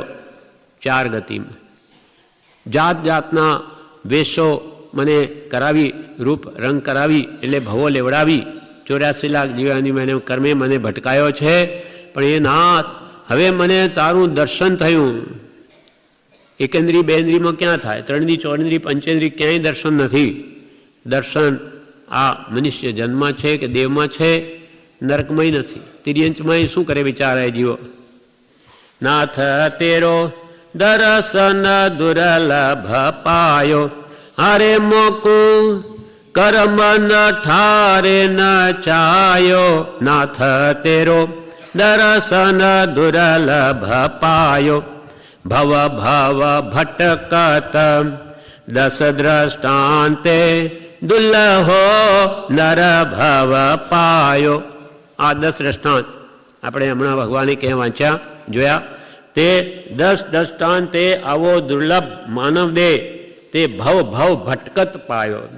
કરોડો અસંખ્યાત ભવોમાં ભટક્યો તે આ વરે હમણાં આવો મને જોગ મળી ગયો. ભવ ભવ ભટકત દશદ્રષ્ટાંતે દુર્લભો નર ભવ પાયો. આરજ્ય ક્ષેત્ર ઉત્તમ કુલ જાતિ. આરજ્ય ક્ષેત્ર ઉત્તમ કુલ જાતિ. દુલહી નિરોગી કાયો નાથ તેરો દર્શન દુર્લભ પાયો. એક વાત અહીંયા પહેલાં કહી, આર્ય ક્ષેત્ર. આપણે આર્ય ક્ષેત્રમાં છીએ. મોટા ભાગે બધા અનાર્ય ક્ષેત્રો જ છે. બીજા દેશો 25 દેશ છે આર્ય, સેંકડો દેશોમાં. તેમાં પણ કૃપાલે કે આર્ય ક્ષેત્ર છે હિન્દુસ્તાન, છતાં મુંબઈ જેવું કે આર્ય હોવા છતાં અનાર્ય થઈ ગયું છે. કોસ્મોપોલિટન સિટી, બધા ત્યારે ક્ષેત્ર આર્ય છે પણ લોકો અનાર્ય જેવા થઈ ગયા. એવી સ્થિતિ આ કાળમાં થઈ છે, જેનું વર્ણન ભગવાન મહાવીર પણ કરી ગયા. અને પંચમ કાળ નામના પાઠમાં, મોક્ષમાળામાં કૃપાલદેવે આ ભાવમાં શું થવાનું છે આ કાળમાં બધું કહી દીધું છે. તેનું ઘણું બધું તો આજે સ્પષ્ટ દેખાય છે, કેમ કે આ ઉતરતો કાળ છે, એમાં બધું એવું જ થવાનું. એટલે એને કોઈ નહીં રોકી શકે. આપણે આપણા આત્માનું કામ કરી લેવું. બાકી દુનિયા તો એવી જ રહેવાની છે, કેમ કે કાળ પડતો છે. અને આ એવો યુગ છે, કલિયુગ, હુંડા અવસરપીણી કાળ છે. એવી અવસરપીણીને ઉત્સરપીણી અસંખ્યાત વહી જાય ત્યારે કોઈક વાર આવો કાળ આવે. અનંત કાળે એવો સમય આવે જે આ આપણે બેઠા છીએ એમાં છે, જેનું વર્ણન ઋષભદેવ ભગવાને કરેલું કે આવો કાળ આવવાનો છે, ધર્મની આવી દશા થવાની, જ્યાં સંયતિ નામના અસંયમીઓ તો પૂજાશે અને સંયમીઓનો કોઈ ભાવિ નહીં પૂછે, એવો આ કાળ છે. અસંયતિ નામનું આશ્ચર્ય છે. 10 અચેરા થયા ને એક આશ્ચર્ય આ ભગવાને કહ્યું કે આ કાળમાં જે સાધુ સાધ્વિક શ્રાવક શ્રાવિકાઓ જે અસંયમી હશે તે બહારના ભબકાથી પૂજાશે, અને ખરો આરાધક હશે એ તો ક્યાંય ખૂણામાં બેઠા એનું કરતો હશે, એને દુનિયાની પડીએ નથી, એનું કલ્યાણ થશે. અને આ મોટા ધમાધમ ધર્મના નામે ચાલે એ બધા ડૂબી મળશે, એવું ભગવાન કહી ગયા છે. આવો આ કાળ છે. એટલે કેટલા રાજાઓએ તો કે જે દીક્ષા લીધી, આમ અંદર તો એમ આવે કે ઋષભદેવ ભગવાનના સમયમાં આ કાળનું વર્ણન ભગવાને કર્યું ત્યારે 4000 રાજાએ દીક્ષા લઈ લીધી. આવા ભયંકર યુગ અમારો જન્મ થશે તો શું કરીશું? તે જ કાળમાં આપણે બેઠા છે. અને એવા આર્ય ક્ષેત્રમાં આપણે આવ્યા. આ ભારત, તેમાં પણ આ એક ટુકડો એટલો જાણે કોઈ અજબ ગજ આખા વિશ્વમાં નહીં જેવું. ચોથા આરાનું વર્તન એવું. જીવોમાં કેટલી શાંતિ જણાય. આ બોધનું બળ છે નાની પુરુષોના. ત્યાં રહેનારા, ત્યાં આવનારા પ્રભુ શ્રી કે પ્રભુ ઘણું પુણ્ય વધ્યું હોય ત્યાર તો આ દરવાજામાં પગ મુકાય, નહીં તો આવે જ નહીં, આવી નહીં શકે. કેટલા જણા 20 વર્ષથી વિચાર કરે એવું પણ છે, પણ એમને મેળ બેસતો નથી આવવાનો. આ કર્માળું આવે છે. તો એવું ઉત્તમ ક્ષેત્રમાં પણ આવું આ ચોથા આરા જેવું જ્યાં વર્તન છે, એવો આપણને આ પ્રભુશ્રીની અનંત દયા થઈ કે આવું આપણે યારીને બધા ચારે બાજુના લોકો ભેગા મળીને આરાધના કરી શકીએ. નહીં તો ક્યાં આ જીવોને શોધવા જવાય, શહેરોમાં ક્યાં મળે? આ કાળમાં તો કામ એટલા બધા વધી ગયા, તૃષ્ણા, કે પાર જ આવતો નથી. બધા છોડીને આવીએ તો આની જ વિચારણા થાય અને આ ભાવ દ્રઢ થાય. એટલે કે આરજ્ય ક્ષેત્ર ઉત્તમ કુલ જાતિ, દુલ્હી નિરોગી કાયો, નાથ તેરો દર્શન દુર્લભ પાયો. ફરી આગે કે છે કે 5 ઇન્દ્રિયો પણ મને પ્રબળી મળી, ઇન્દ્રિયો પણ બરોબર સાબુદ મળી, ધનનો પણ જોગ મળ્યો. 5 ઇન્દ્રિય પ્રવળી પામી, દુર્લભો ધન સંપ્રદાયો. સદગુરુ જોગ સિદ્ધાંત સાંભળવો, સદગુરુ જોગ સિદ્ધાંત સાંભળવો. દુર્લભ ચિત્ત સમજાયો, નાથ તેરો દર્શન દુર્લભ પાયો. સદગુરુનો જોગ, આ કોઈ કમાણીની હદ થઈ ગઈ. આવા પુરુષ આ કાળમાં તીર્થંકર કોટીનો પુરુષ અસંભવ જેવી વાત છે. કૃપાલને પોતાને આશ્ચર્ય ઉપજે છે, આ કાળમાં અમે ક્યાં આવી પડ્યા? કોઈની સાથે વાત કરી એક માણસ નથી દેખાતો. એમ પોતાના જ્ઞાન બળે જોયું કોની સાથે ચર્ચા કરવી. એક સૌભાગભાઈ મળ્યા છે ત્યારે અંતરમાં શાંતિ વળી કે અહીંયા દિલ ખોલી શકાય. બાકી એવો પુરુષે નથી દેખાતો. એવો ભયંકર કાળ છે. અને આ કાળમાં કે કોઈ આ જૈન ધર્મનો ઉદ્ધાર કરતો હોય તો અમે તો અમારે કંઈ કરવું નથી, અમે પાછળ અમે અમારું કરીએ, પણ દ્રષ્ટિ ફેરવતા કોઈ નહીં જણાયો. એટલે એમણે આ બધા પ્રયત્ન કરવા પડ્યા છે. કોઈ પણ ભગવાન તીર્થંકરોને કે સાચા આત્મજ્ઞાની ગુરુની નિરંતર એવી જ ઈચ્છા રહે કે આ જૈન શાસ્ત્રનો ઉદ્ધાર થાય, જીવો કલ્યાણને પામે, કેમ કે એના સિવાય બીજો કોઈ આધાર નથી. તો કૃપાલનિધિ જેટલું થઈ શક્યું એટલું કરી ગયા. મોક્ષમાળા આત્મસિદ્ધિ તો અજબ ગજબ, આત્મા જ હાથમાં આપી દીધો. જૈન ધર્મ શું છે મોક્ષમાળાથી સમજાવ્યો. શ્રદ્ધા કરવા આ પત્રો હજારો, ઉંમર કેટલી? 33. આપણી એનાથી તો ડબલ ઉપર થઈ ગઈ, તોય કંઈ નહીં વળ્યું. 33 વર્ષમાં કેટલી તો ઉપાધિ હતી જેને, ધંધાની, કુટુંબની, છતાં પણ આવું કામ કરી ગયા. આપણા માટે દયા કરીને શું શું નથી કર્યું. અત્યંત પુરુષાર્થ કર્યો છે, જે આપણે કામ લાગે છે આજે. એટલે આવા પુરુષ મળ્યા એટલે એના પ્રત્યે સદગુરુ જોગ અને આ સિદ્ધાંતો ભગવાન મહાવીરના આપણી ભાષામાં ક્યાં છે? આપણે ભગવાનના મૂળ સિદ્ધાંતો વાંચવા જઈએ તો કાંઈ નહીં સમજાય. માગધી ભાષામાં છે અને અનુવાદ કરનારા પંડિતો હોય, એમાં દિગંબરવાળા દિગંબર બાળનું ખેંચે, સેતાવાળા સેતાંબરવાળું ખેંચે. જ્યારે કૃપાળદેવ તો તટસ્થ છે. એ તો કે દિગંબરની શ્વેતાંબરની એક આત્મવિચાર કર્તવ્યરૂપ ધર્મ ભજવો યોગી છે. આત્માની વિચારણા કરો. કોઈ આત્મા વૈષ્ણવે નથી, જૈને નથી, આત્મા તો પરમાત્મા છે. પ્રભુશ્રી પાસે એક જણ આવ્યો, ટીલી લગાડેલી લાલ. એટલે બીજો મુમુક્ષુ કહે, પ્રભુ આ તો વૈષ્ણવ છે. ત્યારે પ્રભુશ્રી શું કહે કે પ્રભુ ઈશ્વરના ઘરથી છાપો મરાવીને આવ્યો કે વૈષ્ણવ? કે ઈશ્વર એને છાપ મારી છે કે વૈષ્ણવ છે? પ્રભુ બધા આત્મા છે, કોઈ વૈષ્ણવે નથી ને કોઈ હિન્દુએ નથી, મુસલમાને નથી, બધા આત્મા છે. જાતિ વેશનો ભેદ નહીં. કયો માર્ગ જો હોય સાધે તે મુક્તિ લે, એમાં ભેદન કોઈ. મહેતારજ મુનિ હરિકશી મુનિ ચંડાલ કુલમાં ઉત્પન્ન થયેલા, પૂર્વભાવમાં દીક્ષા લીધેલી, પણ કંઈ કારણે જાતિનું અભિમાન કર્યું તો આ ભંગીના કુલમાં જન્મ્યા. પાછું જ્ઞાન થયું, બધું છોડી દીધું અને પાછા જૈન દીક્ષા લઈ લીધી, પાછું કલ્યાણ. એમાં જાતિ વેશનો ભેદ છે જ નહીં. જે આ મારુંને આરાધ છે તે પામશે. પછી બ્રાહ્મણ હોય તો શું, ક્ષત્રિય હોય તો શું, શુદ્ર હોય તોય શું, અને જૈન હોય તોય શું. અને જૈન હોય નહીં, દારૂ માંસનો વ્યવહાર હોય તો એ શું કામનો? એ ચંડાળ છે. નામ જૈન પણ એનું વર્તન ચંડાળ જેવું, અને ચંડાળ હોય અને એનું વર્તન જૈન જેવું હોય તો બસ એનું કામ થઈ જાય. વળી કહે છે આવી શ્રદ્ધા પણ આપણે જીન સૂત્રની થઈ છે. આવું દુષ્કર અંગ આપણને પ્રાપ્ત થયું. સદ્દહણા, સદ્દહણા એટલે શ્રદ્ધા.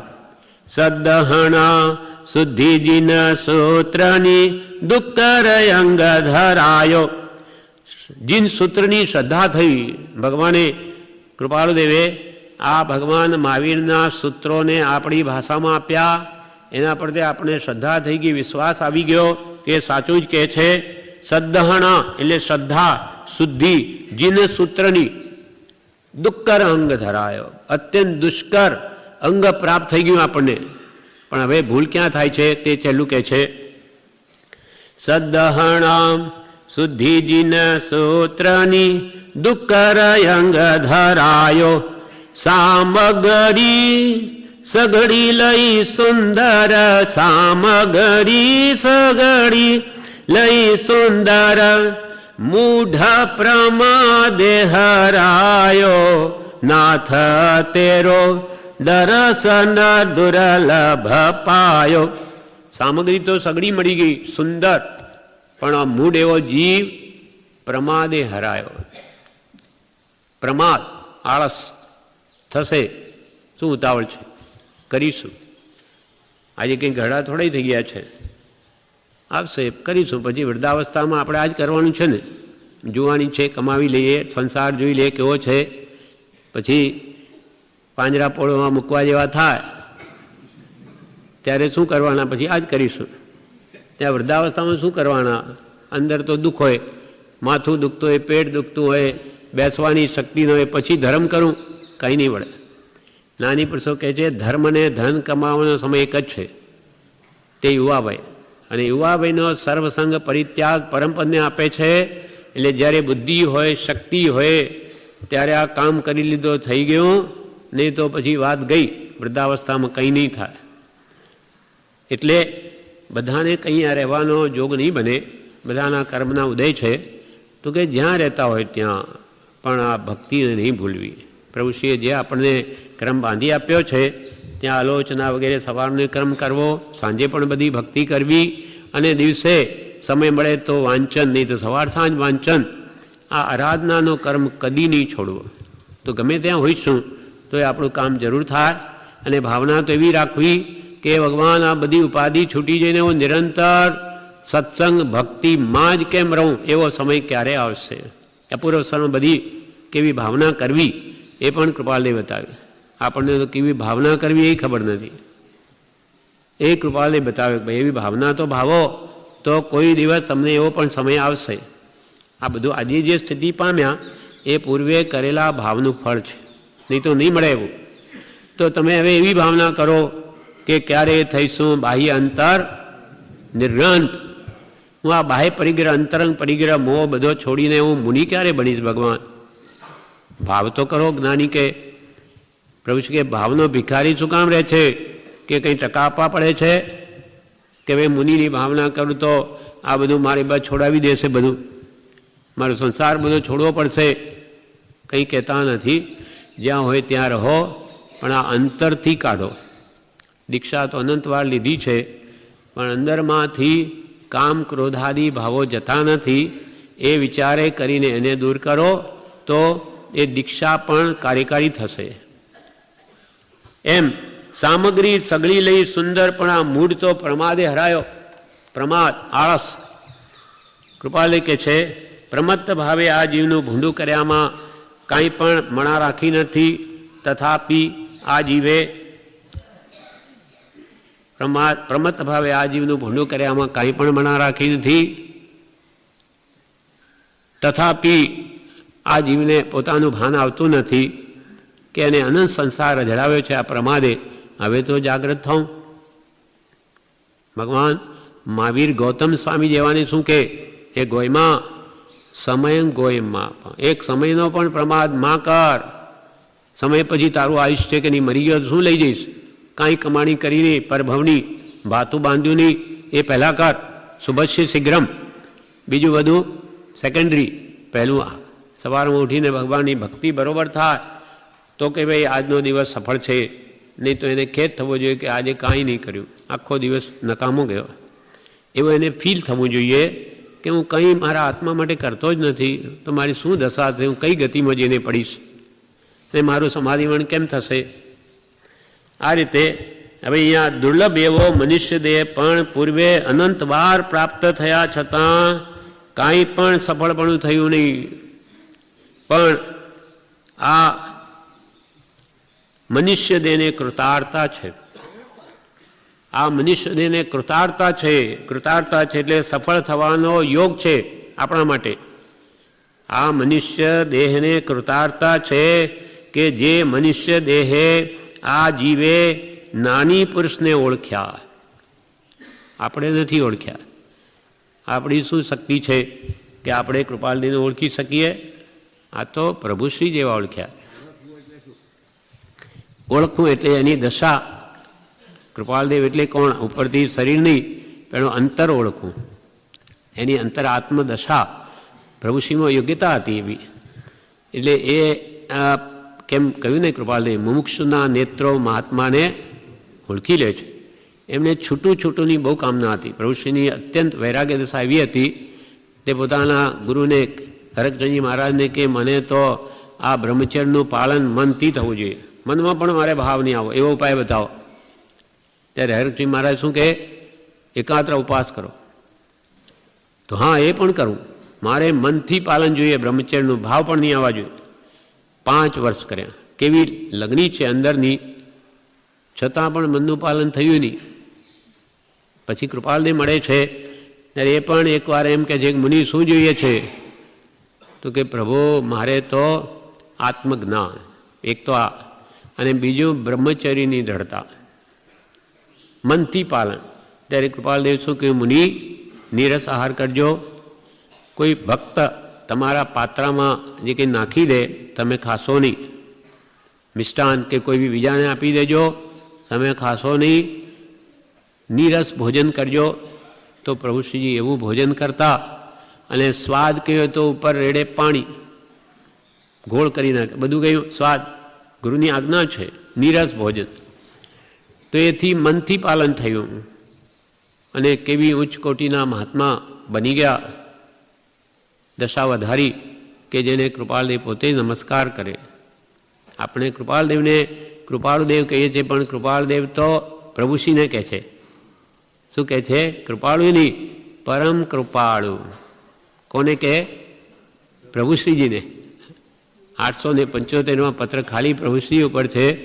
તેમાં કૃપાળદેવ પ્રભુશ્રીને શું લખે? પરમ કૃપાળુ મુનિ વર્યના ચરણ કમલમાં પરમ ભક્તિથી સવિનય નમસ્કાર પ્રાપ્ત. ઓહો, એની કેવી દશા હશે! જ્યારે એ જ પ્રભુશ્રીનો 875માં પત્ર, 172માં પત્ર પહેલો છે. એમાં તો સત્સંગ યોગ્ય જિજ્ઞાસુ, સત્સંગ યોગ્ય મુનિ શ્રી લલ્લુજી, બસ કોઈ વિશેષણ નહીં મળે. કૃપાળુદેવનો એક પણ શબ્દ યોગ્યતા વગર લખે જ નહીં. તો આવી દશા બધી છે, જેને પોતે નમસ્કાર કરે છે. એથી 2 વાત સિદ્ધ થાય. એક તો પ્રભુશ્રીની યોગ્યતા નક્કી થાય. કૃપાળદેવે છાપ આપી, આ કૃપાળુની પરમ કૃપાળુ છે. મુનિ નહીં, મુનિઓમાં વર્ય છે, શ્રેષ્ઠ છે. એના ચરણમાં જ નહીં, ચરણ કમલમાં ભક્તિથી જ નહીં, પરમ ભક્તિથી નમસ્કાર જ નહીં, સવિનય નમસ્કાર પ્રાપ્ત થાય.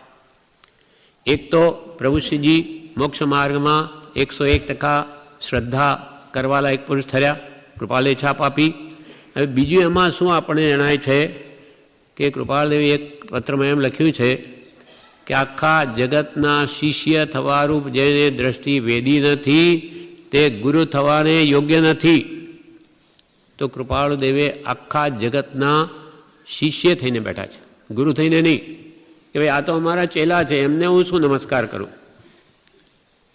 આપણો નોકર હોય તો એને આપણે કેવી રીતે ટ્રીટ કરીએ? આ મારા શિષ્ય છે એમ એમને ભાવ જ નથી. આ મારો શિષ્ય છે અથવા ભક્તિનો કરતા છે માટે મારો છે એમ કદી જોયું નથી. આ એનું પ્રૂફ કે આ તો મારા શિષ્ય ભાવ જ નથી. એ તો ગુણ જોઈએ છે. જેનામાં ગુણ ત્યાં કૃપાળે નમી પડે.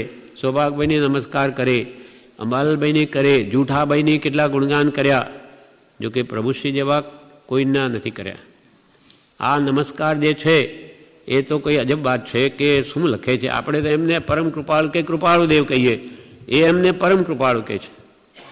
તો આપણા ઉપર તો આ પરમ કૃપા જ છે ને. આજે કોણે કર્યા? અહીંયા શાંતિથી બધા બેઠા, કૃપા કોની છે? કૃપાળદેવ પ્રભુશ્રીની છે. અને ભગવાન મહાવીરનો મૂળ માર્ગ બતાવનારા, જે આજે પ્રાય લુપ્ત થઈ ગયો. વર્તમાન આ કાળમાં મોક્ષ માર્ગ બહુલોક વિચારવા આત્માર્થીને ભાગ્ય અત્ર ગોપ્ય. આપણે દુઃખ શું છે એ જે સ્વરૂપ સમજ્યા વિનાનું દુઃખ છે, પામ્યો દુઃખ અનંત સમજાવ્યું તે પદ્મ શ્રી સદગુરુ ભગવાન. એટલે મૂળ માર્ગ બતાવનાર, અને બધું જ એની કૃપા તો અજબ ગજબ જ છે. પણ આ બાહ્ય જે સુવિધાઓ જે કૃપાળુદેવના સમયમાં નહોતી.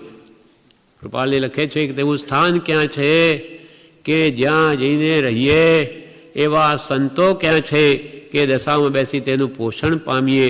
ત્યારે ભાઈ કેમ કરવું? કૃપાળને કે કેમ કરવું? તો પ્રભુ કે લ્યો એમ કરો. એટલે આપણે ક્યાં જઈએ? આપણે જઈએ ક્યાં બધા ભેગા થઈએ? એક જ આ સત્પુરુષના રાગી કે મોક્ષ માર્ગના ઈચ્છુક, તે આવું સ્થાન બનાવી દીધું. આજે અહીંયા બ્રહ્મચારીજીને એમને છાપ આપેલી, પ્રભુશ્રીએ થાપેલા, ત્યાં સુધી તો સમજ્યા. એમને કોઈને છાપ આપી નહીં એટલે વાત ગઈ. 3 પુરુષ સિવાય કોઈ છે નહીં.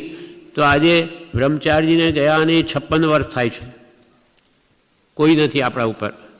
તો પણ અહીંયા એવી આજ્ઞા, એવો ધર્મ પ્રભુશ્રીએ પ્રવર્તાવ્યો કે હર સાલ મુમુક્ષો વધે, કેમ કે આ સત છે. એટલે આપણે કૃપાળને પ્રત્યક્ષ માનીએ છીએ, પ્રભુશ્રીના કહેવાથી. એની મુદ્રા પ્રત્યક્ષ, વચન પ્રત્યક્ષ. હવે એ પ્રમાણે પ્રત્યક્ષ માની કરે તો એવો જ લાભ થાય. અને પ્રત્યક્ષ સાક્ષાત અહીંયા હોય કૃપાળુદેવ, પણ એ કેમ હું નહીં કરું તો શું કરવાના કૃપાળદેવ? ભગવાન મહાવીર હોય તો શું કરવાના? ઘણી બોધ આપતા હતા મહાવીર, કેમ 363 પાખંડીઓ સામા ઊભા થઈ ગયા? કેમ ભગવાન એમને નહીં દાબી શક્યા? કોઈનું કંઈ ચાલે નહીં, બધા કર્મને આધીન આખું જગત છે. જે એના વાચનને પકડે, આરાધે, તે પામે, બીજા બધા રહી જાય. એટલે આપણા માટે બધું પ્રત્યક્ષ છે. એટલે અહીંયા પ્રભુશ્રીએ ઓળખાણ કરાવી. એ પણ આ મનુષ્ય દેહને કૃતાર્થતા છે કે જે મનુષ્ય દેહે આ જીવે નાની પુરુષને ઓળખ્યા તથા તે મહાભાગ્યનો આશ્રય કર્યો. કૃપાળદેવ કેવા છે? મહાભાગ્યશાળી. એવા સત્પુરુષનો આપણને આશ્રય મળ્યો, શરણ મળ્યું, એની આજ્ઞા મળી. એથી વિશે શું જોઈએ? નવનિધાન મળી ગયા. પ્રભુશ્રી કહે અમને કૃપાળદેવે આત્મા આપ્યો, મંત્ર આપીને. એ જ મંત્ર અમે તમને આપીએ છીએ. પ્રભુ આત્મા જ આપીએ છે. હવે તારો પુરુષાર્થ કર તો આજે પ્રગટે, નહીં તો અનંતકાળે નહીં પ્રગટે. તને આપી દીધી વસ્તુ. તો હવે આપણી જ ખામી છે.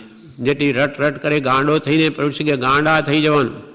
આખો દાડો માળા કર્યા કરે, આ તો ભગતડો, શું કામનો? આખો દાડો માળા કર્યા કરે. તો કે આમાં જ લાભ છે. ગાંડાનું જ કલ્યાણ થાય. ડાયા ડાપણ કરનારા રહી જાય, પ્રભુશ્રી કે. એટલે આપણે તુહી કર્યા જ કરવાનું, એમ પ્રભુશ્રીની આજ્ઞા છે. કેમ કે એના વગર છૂટકો થાય નથી. પોપટને તો પાંજરામાં પૂરે, એમ કહ્યું પ્રભુશ્રી. પોપટ હોય એને પાંજરામાં મીઠું મીઠું બોલે ને એટલે પાંજરામાં નાખે. જેમ બહુ ડાયો થવા જાય તો કે ભાઈ તમારે અહીંયા તમને મેમ્બર કરીએ, બહુ હોશિયાર બહુ છો ને, એટલે આમાં તમારે ભાઈ ભાગ લેવાનો, આ કામ કરો, તે કામ કરો, એમ કરીને આપણે બધામાં ઘાલે.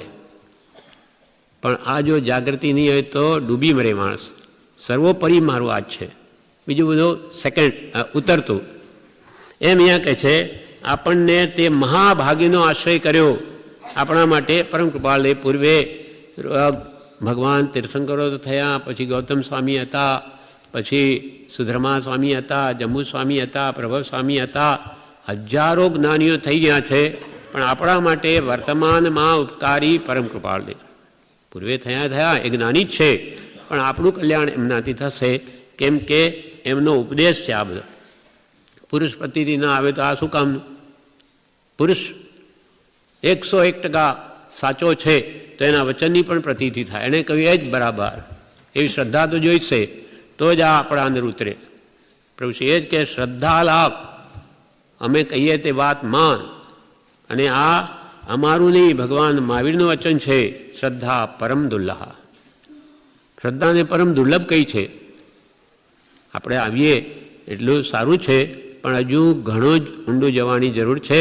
એટલે કે શ્રદ્ધાને હજુ શીશાનો પાયો બનાવે એવી કરવાની જરૂર છે. શ્રદ્ધા એ ધર્મ છે. શ્રદ્ધા ભ્રષ્ટ છે.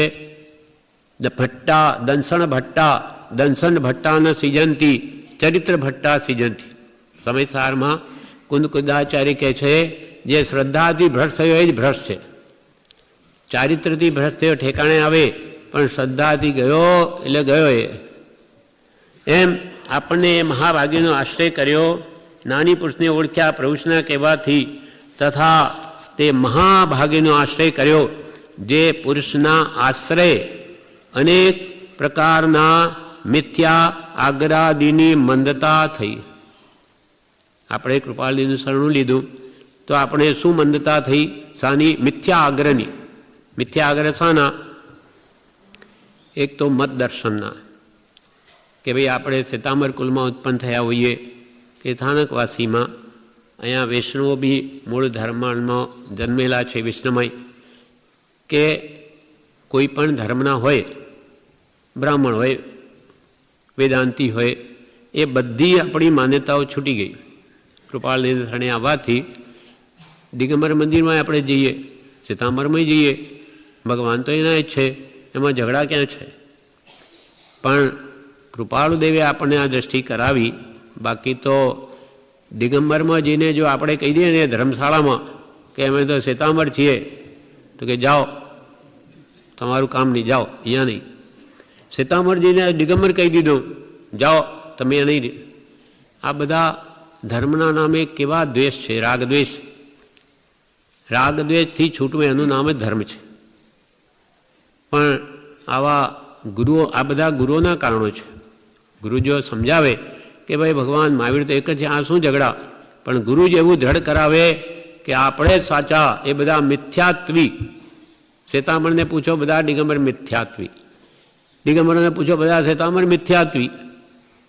એમ મતમેત ભેદે રે જો જી પૂછીએ સૌ થાપે અમે. એટલે સત્ય વસ્તુ આપણને કૃપાલે સમજાવી. એ બધી માન્યતાઓ બાજુમાં મૂકો. રાગદ્વેષ થાય એવા કોઈ બી ક્લેશ ઊભા થાય, કારણો ઊભા નહીં કરો.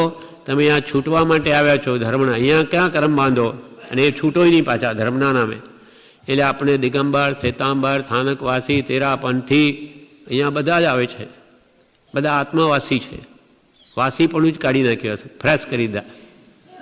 કોઈ વાસી નહીં, દેરાવાસી કે બીજા સ્થાનકવાસી, ઓલ આર ફ્રેશ. બધા તાજા થઈ ગયા. આત્મવિચાર કરતે વિરુદ્ધ હમર ભજવો યોગ છે. આત્માની વિચારણા કરો, બધા ખુશ રહો, આત્માનું કલ્યાણ કરો. આ બધા ઝઘડા નહીં જોઈએ. એટલે ગચ્છમતની જે કલ્પના તે નહીં, સદવ્યવહાર. કેમ? તો કે ભાન નહીં નિજ રૂપનું, પોતે કોણ છે એનું જેને ભાન નથી, તે નિશ્ચય નહીં સાર. મત દર્શન આગ્રહ તજી વર્તે સદગુરુ લખ, સમકિત તેને ભાકીયું કારણ ગણી પ્રત્યક્ષ. સાચા આત્મનાની ગુરુ જેમ કેમ કરવું, તો બધા મતદર્શન. આ આપણા મિથ્યાગ્રહો તૂટી ગયા સત્પુરુષની શ્રદ્ધાથી, કૃપાલેની. એને કહે છે એ મહાભાગીનો આશ્રય કર્યો, જે પુરુષના આશ્રય અનેક પ્રકારના મિથ્યા અગ્રાદિની મંદતા થઈ. આ તો મતદર્શનનો આગ્રહ. અને મોટો લાભ તો કૃપાલદેવથી શું થયો કે એમણે આ દેહમાં આત્મબુદ્ધિની મંદતા કરાવી છે. દેહમાં આત્મો, દેહ તે હું. આ અનંત સંસારનું કારણ આ આગ્રહ છે. દેહ તે જ હું અને દેહના સંબંધી કુટુંબીઓ મારા, એને લઈને આખો સંસાર ઊભો છે. આ અહમ મમત્વ ભાવ નિવૃત્ત થવાને અર્થે જ્ઞાની પુરુષા છ પદની દેશના પ્રકાશી. એટલે મોટો આગ્રહ તો આ દેહમાં આત્મબુદ્ધિ એ તોડાવી નાખ્યો. આપણને તૂટ્યો નથી, પણ અંશે કંઈક આ ભાવ ઠીક લાગે છે કે દેહ તે હું નથી. એમ ભાવ તો કરી શકાય, કેમ કે દેહ તો મૂકીને જઈએ છે. તો આવી પણ કૃપા કૃપાળદેવની છે. આવું શરણ લીધું તો આ વાત માન્ય થાય. નહીં તો અનાદિકાળને દેહ જ હું, દેહ જ હું. હું સ્ત્રી, હું પુરુષ, હું વાણીઓ બ્રાહ્મણ. પ્રભુ શ્રી કહે છે એ બધું કઢાવી નાખ્યું. કોઈ વાણીઓ બ્રાહ્મણ કાંઈ નથી, બધા આત્મા છે. આત્મા જ નહીં, પરમાત્મા છે. નિશ્ચયને કેવળ જ્ઞાન વર્તે છે. નિશ્ચય નહેતી તો આજે અંદર કેવળ જ્ઞાન પડેલું છે, બધા કેવડીઓ છે. પણ જે સમજે તે થાય. સર્વજીવ છે સિદ્ધ સામ, જે સમજે તે થાય. સદગુરુની આજ્ઞા આરાધવી, જીન દશાનો લક્ષ્ય રાખવો. પણ નિમિત્ત કારણમાં બે નિમિત્ત છે. કંઈ ગુરુએ કંઈ કરે નહીં, કંઈ દેવે કંઈ કરે નહીં. તમને માર્ગ બતાવે એ પ્રમાણે તમે વર્તો તો તમારું કલ્યાણ જરૂર થશે. કેમ કે બતાવનાર પુરુષ સાચો છે, લક્ષ્ય સાચાનો કરાવ્યો છે, માટે કલ્યાણ અવશ્ય થશે. એટલે જે પુરુષના આશ્રય અનેક પ્રકારના મિથ્યા આગ્રહાદિની મંદતાથી, અલ્પતાથી, આગ્રહો આપણા કંઈક શમ્યા, તે પુરુષને આશ્રય આ દેહ છૂટે એ સાર્થક છે. તે પુરુષ આપણા માટે કૃપાળદેવ. કૃપાળદેવ એટલે આ શરીર નહીં, આ તો એમને ઓળખવા માટેની નિશાની છે. જે મૂર્તિ ભગવાનની આપણે કરી જે દેરાસરમાં, તે મૂર્તિને ભગવાનની સ્મૃતિ માટે છે. એ તો એમનો અસલ આકારે નથી. તો એ ભાઈ હવે ક્યાંથી લાવવું કે 2600 વર્ષ પહેલાં એટલે અમારા ભગવાન છે, તો એને એવો લાભ થાય. અને સ્થાનકવાસીઓ કે આ તો પથ્થરો છે, તો કે તારા કર્મમાં પથરા જ છે, તને એવું જ દેખાય છે, તને ભગવાન નથી દેખાતા, એટલે તારા કર્મમાં પથરા જ પડવાના. એમ મૂર્તિ એ સ્વરૂપનું કારણ, ધ્યાનનું કારણ એવી જ મૂર્તિને નિષેધી નથી. મૂર્તિ અને વાક્ય આગમ બેની અત્યંત જરૂર છે. જીન બિંબ જીનાગમ ભવિયણકુ આધારા. તેમ તે પુરુષને આશરે કૃપાળ એટલે શુદ્ધ આત્મા, કૃપાળુ દેવ એટલે શુદ્ધ આત્મા, તેનો આશ્રય કર્યો છે આપણે. તે પુરુષને આશરે આ દેહ છૂટે આપણો, કૃપાળુ દેવના શરણે. કૃપાળ એટલે શુદ્ધ આત્મા. શુદ્ધ આત્માની સ્મૃતિ અંતમાં રહીને મારો દેહ છૂટે. તારા શરણે છૂટે મારા પ્રાણ, પ્રભુ એવું માગું રે. આ બાળનું કરજે કલ્યાણ, પ્રભુ એવું માગું રે. કંઈ મારે બીજું નહીં જોઈએ. કશાયની ઉપશાંતા માત્ર મોક્ષ અભિલાષ. બસ તારા શરણે મારો દેહ છૂટે, બીજો કોઈ ભાવ મને અંતે રહે નહીં. કોઈ સ્ત્રીનો, પુત્રનો, ધનનો, ઘરનો. કેમ કે એનું ઘણું મોટું નુકસાન કહ્યું છે. અંત વખતે જો કંઈ ઘર બાંધ્યું હોય અને એમાં કંઈ મન રહી ગયું તો ઘરોલી થઈને ફરે. ત્યાં નંદ મણિયાર હતા, શેઠ હતા, ખૂબ પૈસા ખર્ચ્યા, વાવ તળાવ બધા બનાવ્યા અને ખૂબ રાજી થાય, બાગ બગીચા બનાવ્યા. એ મેં લ્યો પબ્લિકને માટે કેટલું કામ કર્યું, સરસ. એટલે એનું મન રાત દિવસ એમ જ રમે. તો અંતે મરીને તે પોતાના બગીચામાં દેડકો થયો. શું કાઢ્યું? પછી એકવાર શું થાય છે, ભગવાન મહાવીર પધાર્યા છે, સમાવેશન થયું, ત્યાં બધા લોકો જવા માંડ્યા. એ ભગવાન મહાવીર આવ્યા એટલે પેલા દેડકાને આ, કેમ કે પોતે જૈન ધર્મી, એટલે એને આવ્યું કે આ તો કંઈ મેં સાંભળ્યું. એમ વિચારતા વિચાર જાતે નાન થઈ ગયું. એ અરે હું આગલા ભાવનો શેઠ, આ બધું મેં શું કર્યું? આમાં મોહ રાખી વાવને આ બગીચામાં મને દેડકા થવું પડ્યું. હવે આજે તો હું પણ જાઉં ભગવાનને ભક્તિ કરવા, પૂજા કરવા. એટલે એક ફૂલ તોડી પોતાના મોઢામાં લઈ અને એક કૂદતો કૂદતો જાય છે. ત્યાં શ્રેણિક રાજા એ આવે છે, એના ઘોડાના નીચે જ એનું મરણ થાય છે. પણ ભાવ શું છે? ભગવાનને પૂજા કરવાનો. એટલે મરીને દેવ થઈ ગયો. પછી તરત જ ત્યાં તો પોણા કલાકમાં એ 16 વર્ષનો નવજુવાન થઈ જાય. ત્યાં વિચાર આવ્યો કે અહીંયા ક્યાંથી આવ્યો હું? તો કે આવી રીતે હું દેડકો ભગવાન મહાવીરની પૂજા કરવા, ચાલો હમણાં જાઉં. ત્યાર પછી ત્યાં તે આવે છે. એમ જ્યાં વૃત્તિ અંત વખતે રહે તેરી ગતિ થઈ જાય છે. એક સાધ્વી હતી, એણે શું કર્યું? દીક્ષા લીધી. તે વખતે જાણે આપણને ત્યાં કંઈ વસ્તુ નહીં મળે તો એને સોના મોહરો એક પાટલી પોતાની સાથે રાખી એમાં ઘાલી દીધી. એટલે લોકો જાણે આ તો બેસવાની પાટલી છે કે પુસ્તક મૂકવાનો પાટલો છે, અને સાથેનું સાથે રાખે. હંમેશા એનું મન ત્યાંનું ત્યાં રહે. એક પાટલી છે કે કોઈ લઈ ગયું, પરિગ્રહ છે ને, અલ્પ પણ હોય તો એ ખેંચે, એટલે એની વૃત્તિ ત્યાંની ત્યાં રહે. એ જ ભાવમાં મરણ થયું. મરીને એ ઘરોલી થઈ અને વારંવાર આવીને એ પાટલી ઉપર જ બેસે. ત્યારે સાધુઓ બીજું કે આમ કેમ, આ અહીંયા કેમ આવીને બેસે?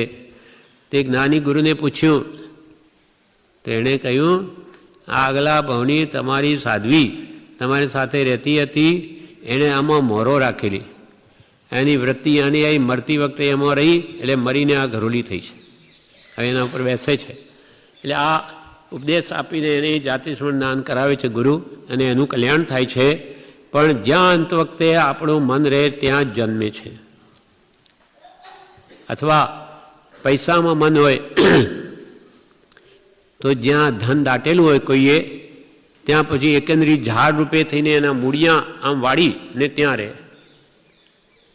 કુમારપાલ રાજા એકવાર જંગલમાં ગયેલા, ત્યાં એક ઉંદર સોના મોહરો બહાર કાઢે ત્યાં દરમાંથી, અને આમ ઉછાળે રાજી થાય. આ જાણે એને બહુ આનંદ આવે. એટલે કુમારપાલને વિચાર થયો કે આ તો જાનવર છે, એને મોહરો શું કામની? એ જ્યારે બધી કાઢી 18 એને લઈ લીધી કે પેલો બહાર આવીને જોઈએ કે મોર નહીં, તરફડીને મરી ગયો. ક્યાં ગઈ માર્યા? કેમ કે જીવ છે અંદરમાં તો એ જ ભાવ પડ્યો મારી છે, એમ અહીંયા મારું મારું આ નહીં છોડીશું તો ત્યાં જનાવર કે ગમે ત્યાં જાય ને ત્યાં આ જ થવાનું, મારું મારું જ કરશે. અને મરતી વખતે આપણી સ્ત્રીમાં કે પુત્રીમાં કે પુત્રમાં જો મોહ રહી ગયો તો પાછું એને પેટે જન્મવું પડે. એના માટે દ્રષ્ટાંત માણજી શેઠનું, જે આગલા ભાવમાં ત્રિકમજી શેઠ હતા, એની એક જ દીકરી ખેતબાઈ, એમાં અત્યંત પ્રેમ, એના કારણે ત્રિકમજી શેઠ મરીને પોતાની પુત્રીના જ પેટે અવતર્યા. એટલે જ્યાં જ્યાં રાગ ત્યાં ત્યાં જન્મ. એટલે ક્યાંય મોહ રાખવા જેવું નથી. અંતમાં કેવું સમાધિવન કરવું એ આ પત્રમાં બતાવે કે ક્યાંય દ્રષ્ટિ રાખવીને હું અજર અમર અવિનાશી છું અને ક્યાં ધ્યાન રાખવું તે કહે છે હવે આગળ. એટલે તારા આશ્રય આ દેહ છૂટે એ જન્મ સાર્થક છે. કે ભક્તિ કરતા છૂટે મારા પ્રાણ, પ્રભુ એવું માગું રે, રહે જન્મ જન્મ તારો સાથ, પ્રભુ એવું માગું રે. જેવું માગે એવું મળે. આ માગે તો આ મળે, ઘર કે સંસાર માગે તો સંસાર મળે, તો આવું જ કેમ ન માગવું. એટલે આમાં આપણી વૃત્તિ જો રહી તો આપણું સમાધિ મરણ થાય. પણ ઘરમાં કુટુંબમાં રહી તો આર્ત ધ્યાનપૂર્વક મરીને દુર્ગતિ થાય. તો આવો ગેરલાભ કોણ કરે? એટલા માટે આપણને ચેતાવે છે કે તે પુરુષને આશ્રય આ દેહ છૂટે. કૃપાલદેવ જેવા શુદ્ધ આત્મા એવું શુદ્ધ આત્મા છું, મારું કોઈ કાળે મરણ છે જ નહીં, એવી દ્રઢ શ્રદ્ધાથી દેહ છોડે તો કૃપાલદેવ કે એ સાર્થક છે. એટલે એ જ કલ્યાણકારી છે, એ જ સમાધિ મરણનું કારણ છે, એ જ સાર્થક છે. જન્મજરા મરણાદિને નાશ કરવા વાળું આત્મજ્ઞાન જેમને વિશે વર્તે છે તે પુરુષનો આશ્રય જ જીવને જન્મજરા મરણાદિનો નાશ કરી શકે, કેમ કે તે યથાસંભવ ઉપાય છે. એટલે જેના જન્મ જરાને મૃત્યુ મુખ્ય દુઃખના હેતુ એ જેના નાશ પામી ગયા. આપણા માટે કૃપાલદેવ કે જેને એવો પુરુષાર્થ કરીને જન્મજરા મરણને સંપૂર્ણ અંત આણવાનો પુરુષાર્થ કર્યો છે અને એવી દશા પામ્યા છે. અમારે બીજો ભાવ બીજી માં કરવી નથી, અમારે બીજો ભવી લેવો નથી, એવી નિશ્ચળ પ્રતિજ્ઞા છે. કૃપાલે કહે છે લેવો નથી પુનર્જન્મ, એવી જે દ્રઢતા ધરે, રાજચંદ્ર ગુરુ એવા સેવવા મન આદરે. બ્રહ્મચારી લખે કે જેને પુનર્જન્મ લેવો જ નથી. કર્મના કારણે એક ભાવ લેવાની જુદી વાત છે, આત્મભાવે નહીં. આત્મભાવે ફરી જન્મવાની નિશ્ચળ પ્રતિજ્ઞા છે. તો જેને જન્મજરા મરણનો અંત આણી દીધો એવા પુરુષનું શરણ, એ જાણે છે કે જન્મજરા મરણને કેમ નાશ કરંત આણવો, એવા પુરુષને આપણે શરણું લઈએ તો આપણા પણ જન્મમરણ નાશ પામે. પણ જે પોતે જાણતો જ ન હોય કે જન્મમરણ કેમ જાય, એ આપણે શું બતાવે? એટલે જન્મજરા મરણાદિને નાશ કરવા વાળું આત્મજ્ઞાન છે. સર્વ ક્લેશને સર્વ દુઃખથી મુક્ત થવાનો ઉપાય એક આત્મજ્ઞાન છે. તે કૃપાળુ દેવને તો આત્મજ્ઞાન નહીં, ક્ષાયક સમ્યક દર્શન, કે જળ મૂળથી સાતે પ્રકૃતિઓ નષ્ટ થઈ ગઈ. એક ક્ષાયક સમકિત કેવડીનો એમને એક સરખું, કોઈ ફરક નહીં. કેવડી ભગવાનના દર્શનમાં ગયો, કૃપાલદેવને ગયો, એ અપેક્ષાએ કૃપાલદેવને કેવડી સરખા થઈ ગયા. એટલે કેવળ લગભગ ભૂમિકા સ્પર્શીને દેવયોગ જે મેરુ પર્વત જેવો દર્શનમોહ છે એ કૃપાલદેવનો ગયો. હવે રહ્યો શું? ચારિત્રમોહ. એ રાયના દાણા બરાબર એ જવાના ક્રમમાં છે.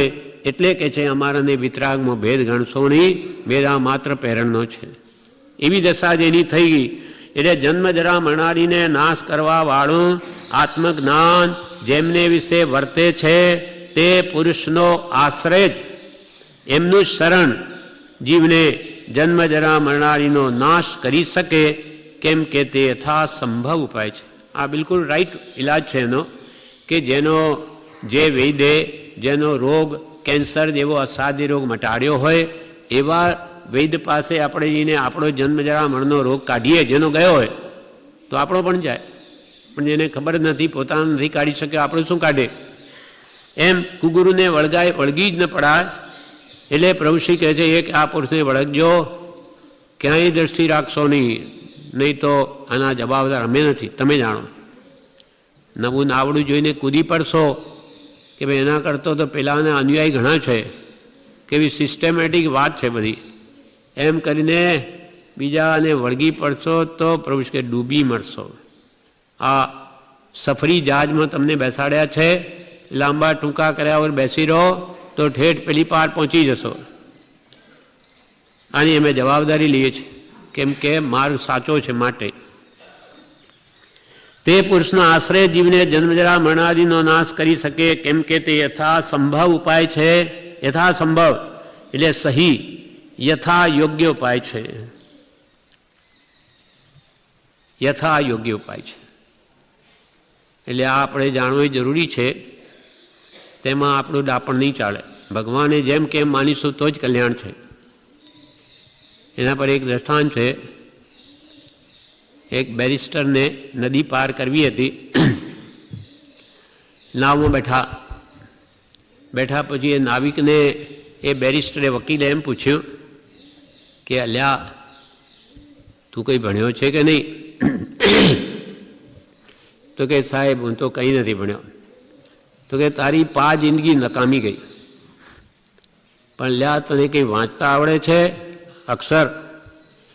તો કે સાહેબ મને તો એ નથી આવડતું. તો કે તારે અડધી જિંદગી નકામી ગઈ. ત્યારે પેલો નાવિક શું કે સાહેબ એ સામે જુઓ, એ જબ્બર પૂર આવી રહ્યું છે નદીમાં. આ હમણાં આ નાવ ડાવાડોળ થઈને આ ડૂબી જશે.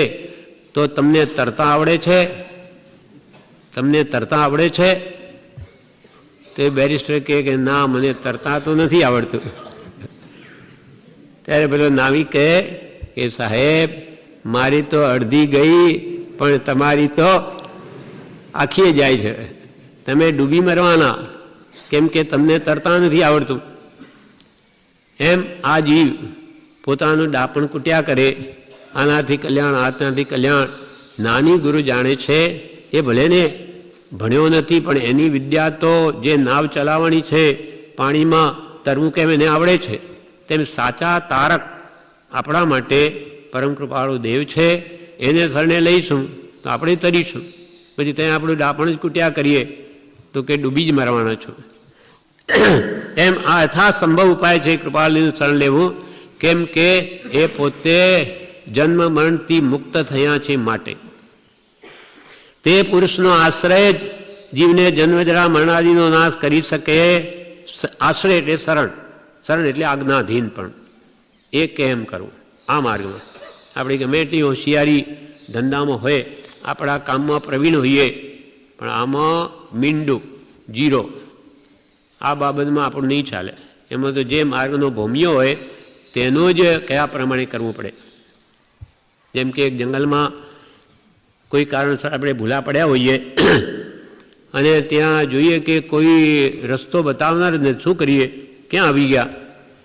ત્યાં એક ભીલનો છોકરો આવે ને કે ચાલો હું તમને રસ્તો બતાવું.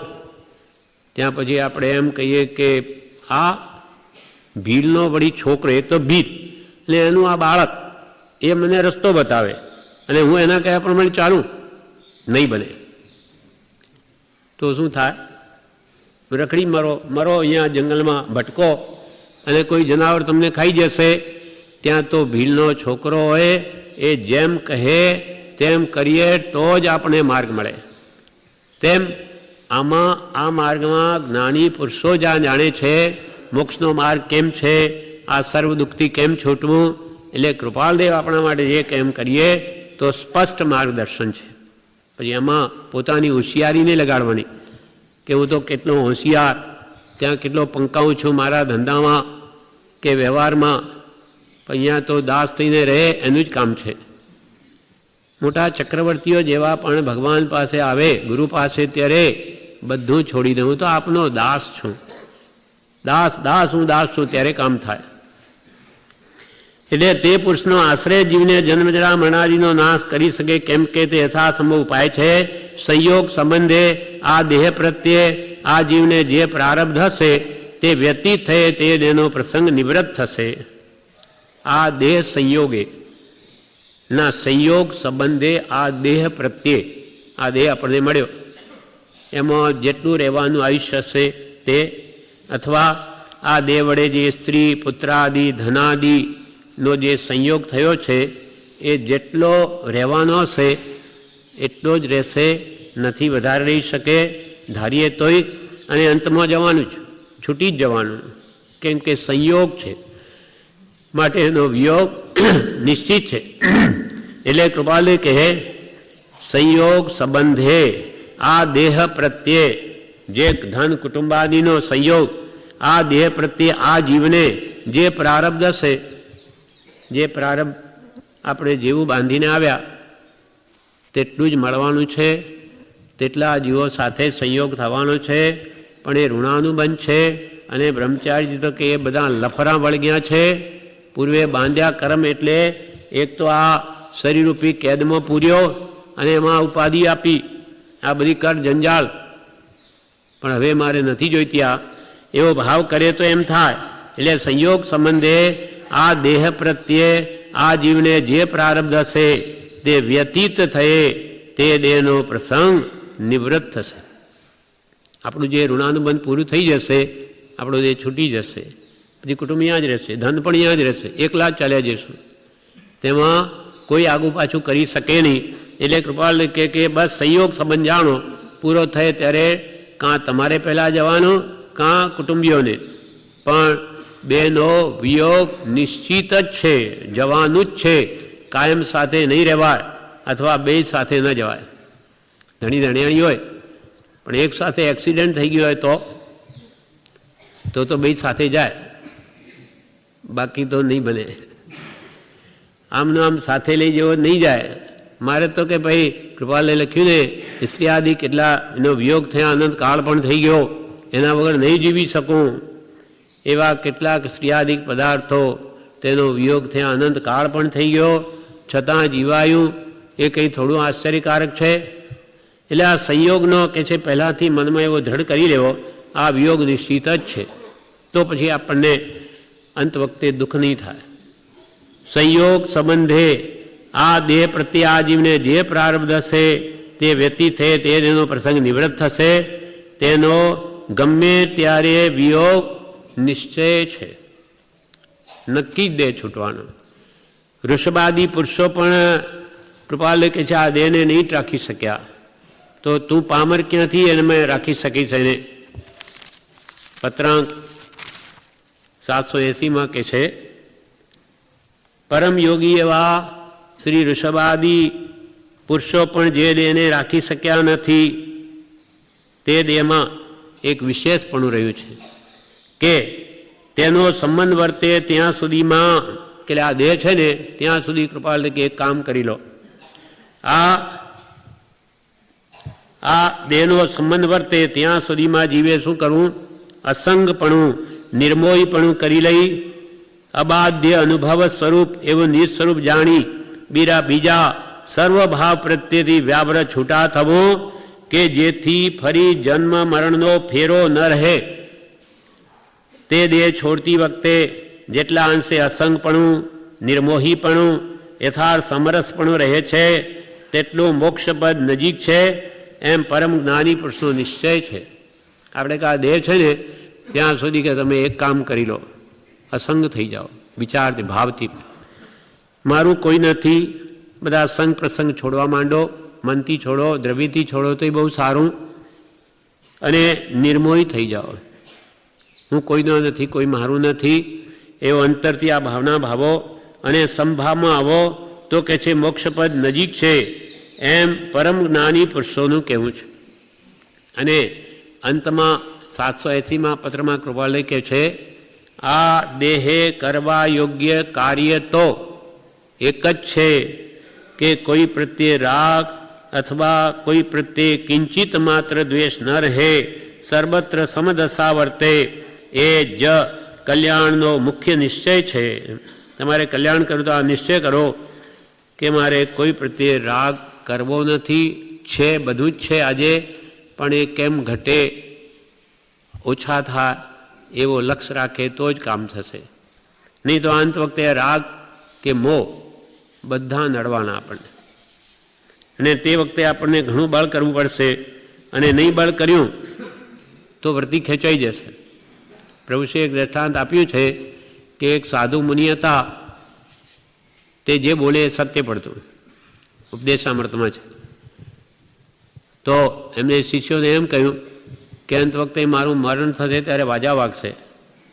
તો એમ તો મરણ થયું, વાજાય નહીં વાગ્યા, શું થયું? બધી વાત સાચી પડતી. પછી બીજા ગુરુ આવ્યા, એમને પૂછ્યું કે આમ આ વાત કેમ ખોટી પડી? તો કે ક્યાં સૂતા હતા એ? તો બતાવ્યું કે અહીંયા. પોતે સૂતા અને જોયું કે સામે એક બોરડી ઉપર પાકેલું બોર હતું, એને તોડો. એને નીચે તોડીને એને તોડ્યું, કાપ્યું કે અંદરથી એક ઈયળ નીકળી, એ તરફડીને મરી અને વાજા વાગ્યા. કારણ કે એ સાધુને અંત વખતે બોરમાં જીવ રહી ગયો કે આ બોર કેટલું સુંદર છે, તો એમાં જન્મ્યો. એમ આપણને કહે છે અંત વખતે કોઈમાં ચિત્ત રહે નહીં, એ ખાસ સાચવવાનું છે આપણે. એ તે વખતે નહીં સાચવાય, એ હમણાંથી જ મારાપણું કાઢ કરીએ તો જ અંત વખતે એ ભાવ રહેશે. હું તો એટલે જ આ પત્રમાં છેલ્લું જ એ જ કહે છે કે હું દેહાદિ સ્વરૂપે નથી, દેહ શ્રી પુત્રાદિ કોઈ પણ મહારા નથી. હું તો શુદ્ધ ચૈતન્ય સ્વરૂપ અવિનાશી એવો હું આત્મા છું. એમ આત્મ ભાવના કરતા. ભાવના એવી વસ્તુ છે વારંવાર ભાવનાની હોય, એક જ વાર નહીં. એમ આત્મા ભાવના ભાવતા ભાવતા જીવ લહે કેવળ નાદ. એક દિવસ ભાવના ભાવી લીધી, આપણું કાંઈ નથી એમ કહેવાથી કંઈ બધું જતું રહેવાનું છે.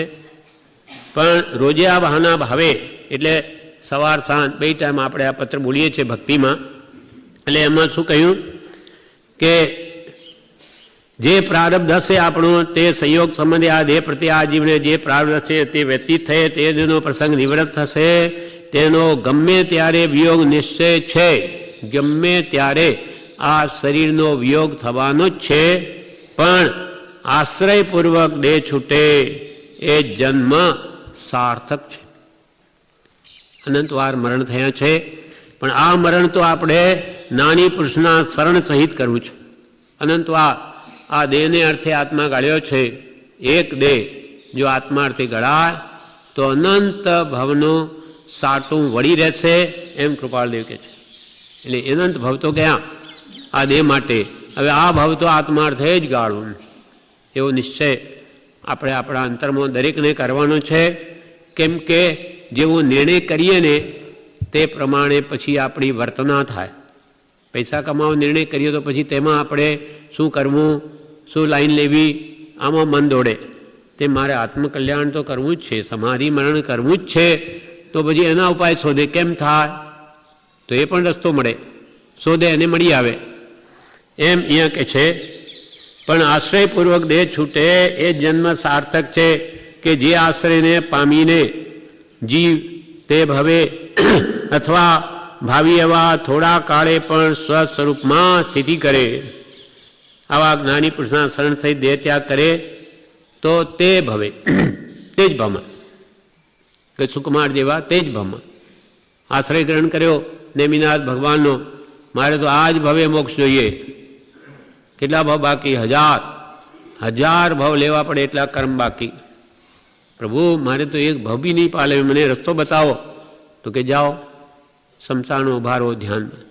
ઉભા રહ્યા, સસરો આવ્યો સોમલ, માથામાં પાળ બાંધી, કેમ કે અહીંયા આવીને ઊભો છે. મારી પુત્રીનો ભાવ બગાડ્યો, અહીંયા આવીને ધ્યાનમાં ઊભો રહી ગયો. દેશ આવ્યો, પાળ માટીની પાળ બાંધી, ધગધગતા અંગારાય ભરી દીધા. બસ વિચારમાં ચડી ગયા ગજસુકુમાર કે ઓહો સસરાએ તો પાઘડી બંધાવી મોક્ષની, પેલી પાઘડી મેં ફાટી જાત. એ ઉત્તમ ભાવમાં રહીને શ્રેણી માંડી, સમાધિ માણસો સીધું કેવળ જ્ઞાન જ કરી લીધું. તે જ અંતગળ કેવળી થયા. તે જ સમયે એ પંડિત મરણ કરી જે કેવળ નાનીઓનું થાય, મોક્ષે જતા રહ્યા. એમ તે ભવે અથવા ભાવિ એવા થોડા કાળે પણ સ્વસ્વરૂપમાં સ્થિતિ કરે, આજે નહીં તો કાલે. આપણે જો શરણ થઈ દેહ ત્યાગ કરવા મોટો લાભ શું છે કે શુદ્ધ આત્માનું શરણ લેવાથી એવા ઉત્તમ આત્મભાવમાં તો એની દેવગતિ કે મનુષ્ય ગતિ જ થાય. પહેલાં તો તિર્યંચ કે ઢોર પશુની ગતિ નહીં થાય, નરકની. તો એને અનુસંધાન તરત જ થઈ જાય, કેમ કે મર્યો છે આત્મભાવમાં, એટલે એને આત્માનું જ મહાત્મ્ય હોય, સંસારનું મહાત્મ્ય નહીં હોય. એટલે એનું જોડાણ તરત જ થઈ જાય ત્યાં. એટલે ત્યાં એને જ્ઞાની પુરુષ જ ગમે, ભગવાનનો સંગ જ ગમે, ઉપદેશ. અને દેવલોકમાં તો કરોડો વર્ષના આયુષ્ય, એટલે લિંક જોડાઈ ગઈ, ગાડી ચાલી આગળ. પછી ત્યાં એ ભવનો અંત આણી દે. એટલા પુરુષાર્થ કરવાની ત્યાં અદ્ભુત સામગ્રી છે ને, જે આજે અહીંયા આપણે ઉપલબ્ધ નથી. તીર્થંકરનો જોગ નથી, જ્ઞાની પુરુષનો પ્રત્યેક જોગ નથી, ત્યાં એની બધી સંભાવના છે. એટલે આશ્રયપૂર્વક એ જ ભાવમાં દેહ છોડે કે એને તરત જ જ્ઞાનીનો યોગ મળે અને એનું ચાલ્યું આગળ, એ મોંમાં નહીં લેપાય. એટલે આપણે આ ભાવમાં એક જ ભાવ સાચવવાનું છે, એક આત્મભાવના. આત્મા જ છું, એને જ આ નિશ્ચય જ કહ્યું કે એ ભાવિ એવા થોડા કાળે પણ સ્વસ્વરૂપમાં સ્થિતિ કરે, એટલે પોતાના શુદ્ધ આત્મ સ્વરૂપમાં સ્થિત થઈ જાય. સ્વરૂપમાં સ્થિતિ એ અનંત સુખનું કારણ છે, એ નિર્વિકલ્પ દશા છે. ત્યાં સુખ સુખને સુખ જ છે. તમે તથા શ્રી મુનિ પ્રસંગોપાત ખુશાલદાસ પ્રત્યે જવાનું રાખશો. બ્રહ્મચર્ય અપરિગ્રહાદી યથાશક્તિ ધારણ કરવાની તેમને સંભાવના દેખાય તો મુનિએ તેમ કરવામાં પ્રતિબંધ નથી. તમે એટલે અંબાલાલભાઈ, અને મુનિ એટલે પ્રભુશ્રીજી. પ્રભુશ્રી વારંવાર ખુશાલદાસ ભાઈ પાસે જતા હતા. અંબાલાલભાઈની શાળા હતા, અને એમને પણ બોધ આપતા હતા કે દેહથી ભિન્ન હું આત્મા છું, આ સિવાય બધું ખોટું. અને આ પત્ર આવ્યા પછી તો એમને અંબાલાલભાઈ લખે છે કે જે સ્ત્રી પુત્ર પ્રત્યે એમની વૃત્તિ રહેતી હતી બધી નીકળી ગઈ આ પત્રથી, અને એમને હું શુદ્ધ આત્મા છું, સ્ત્રી પુત્ર આદિ મારા નથી, એ ભાવ દ્રઢ થઈ ગયો. એમ બ્રહ્મચારીજી પણ કહે છે વિવેચનમાં, આ પત્રના કારણથી એમને કેટલો મોટો લાભ થઈ ગયો, નહીં તો મરણ બગડી જાત. પણ આ ભાવ નીકળી ગયો, અને હું તો શુદ્ધ ચૈતન્ય સ્વરૂપ આત્મા છું, આત્મા છું, એવો એને દ્રઢ થઈ ગયો ભાવ, અને મરણ સુધરી ગયું, તેમાંથી મરણ થઈ ગયું. એટલે આપણને કહે છે કે તમે પણ કેવી ભાવના કરો. પહેલાં તો પ્રસંગોપાત તમે તા શ્રીમણી પ્રસંગોપાત ખુશાલદાસ પ્રત્યે જવાનું રાખશો. કૃપાલ કે તમે એની પાસે જજો, અને એમને બ્રહ્મચર્ય ધારણ કરવાની ભાવના થાય તો આપજો. અપરિગ્રહાદી એટલે પરિગ્રહ પરિમાણ અથવા પરિગ્રહ ત્યાગવ્રત લેવાની ભાવના થાય તો એ પણ આપજો. કોને? પ્રભુશ્રીને કહ્યું. યથાશક્તિ એમની જેવી શક્તિ હોય, ભાવના હોય, તે ધારણ કરવાની તેમને સંભાવના દેખાય. એટલે કે એમને એવી જો ભાવના હોય બ્રહ્મચર્ય વ્રત લેવાની કે પરિગ્રહ ત્યાગની, તો ધારણ કરવાની તેમને સંભાવના દેખાય તો મુનિએ તેમ કરવામાં પ્રતિબંધ નથી. તો પ્રભુશ્રી કહે છે તમે એમને આજ્ઞા આપજો, એમાં કોઈ બાદ નથી. પછી શ્રી સદગુરુએ કહ્યો છે એમને શું ભાવના ભાવવાની છે ખુશાલભાઈને કે આપણને, એ તો કરી ગયા કામ ખુશાલભાઈ, હવે આપણું રહ્યું છે. એટલે આપણે શું ભાવના ભાવવાની? શ્રી સદગુરુએ કહ્યો છે. સદગુરુએ શું કહ્યો છે? એવો નિર્ગ્રંથ માર્ગ, નિર્ગ્રંથ પ્રવચન, ભગવાન તીર્થંકરોએ જે માર્ગ ઉપદેશ્યો તે નિર્ગ્રંથ માર્ગ છે. તેનો સદાય આશ્રય પણ ગુરુના કહેવાથી આપણને ખબર નથી. જ્ઞાની પુરુષો પરમ કૃપાળુ દેવ ભગવાન મહાવીરના વચનોને જેમ સમજાવે તેમ સમજવા છે આપણે, આપણી બુદ્ધિએ નહીં. એટલે શ્રી સદગુરુએ કહ્યો છે એવા નિર્ગ્રંથ માર્ગનો, વિતરાગ માર્ગનો મને સદાય આશ્રય રહો, મને સદાય એનું જ શરણ રહો. હું દેહાદી સ્વરૂપ નથી. આ ભાવના ભાવવાની છે. ભાવના આજનું આજ કે દેહ છોડીને ચાલ્યા જાઓ એમ કહેવાનું નથી. ક્યાં જશો? દેહને તો શરીર માધ્યમ ખલું ધર્મ સાધનમ, શરીર દ્વારા ધર્મની આરાધના થાય. એટલે એને પોષણ આપી અને બળદ પાસે ચારો આપીને કેમ કામ લે? એને ખાવાનું આપવાનું, એનાથી કામ લેવું. આત્મકલ્યાણ કરવું. એટલે હું દેહ પણ અંતરમાં હું દેહાદિ સ્વરૂપ નથી અને દેહ, સ્ત્રી, પુત્ર આદિમાં આખું જગત, એમાં કોઈ પણ મારું નથી. એમ નથી કહેતા બધું સ્ત્રી પુરુષ છોડીને ચાલ્યા જાઓ તો કે મારે તો નહીં બને. કેમ કે અંતરમાં બધું પડ્યું છે એટલે અંદરમાં આ ઘટાડો, આસક્તિને ઘટાડો. તમે સ્ત્રી પુત્રને પોતાના નહીં માનશો તો એ ક્યાંય જવાના નથી કે ભાઈ મારા માનું તો રહે, નહીં તો એ તો ભાગી જાય.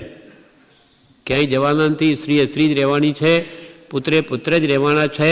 પણ એના પ્રત્યે બહુ લગાવ ઘટાડો, મોહ ઘટાડો તો સમાધિમાન થશે. કેમ કે ગ્રસ્તને એક પત્ની વ્રત એ પણ અંશે બ્રહ્મચર્ય છે, એની વૃત્તિ એકમાં સીમિત કરી છે, એને સંપૂર્ણ છોડી શકતો નથી. તો એકમાં રહીને તમે આવી ભાવના ભાવો કે ભવિષ્યમાં તમારા અંતરમાંથી આ રોગ જ નીકળી જાય મોહનો, કે હું દેહાદિ સ્વરૂપ નથી અને દેહ એટલે શરીર કે સ્ત્રી પુત્ર આદિમાં આખું જગત, સગા વાલા, ધન આદિ જે કોઈ પણ મારા નથી. હું કોણ છું? શુદ્ધ ચૈતન્ય સ્વરૂપ અવિનાશી એવો હું આત્મા છું. એમ આત્મભાવના કરતા રાગ દ્વેષનો ક્ષય થાય એવી આત્મભાવના ભાવવાનું કહ્યું છે. છોડવીને ક્યાંય જવાનું કહ્યું નથી. આ ભાવમાં ચારિત્ર લેવાની યોગ્યતા નથી આપણામાં.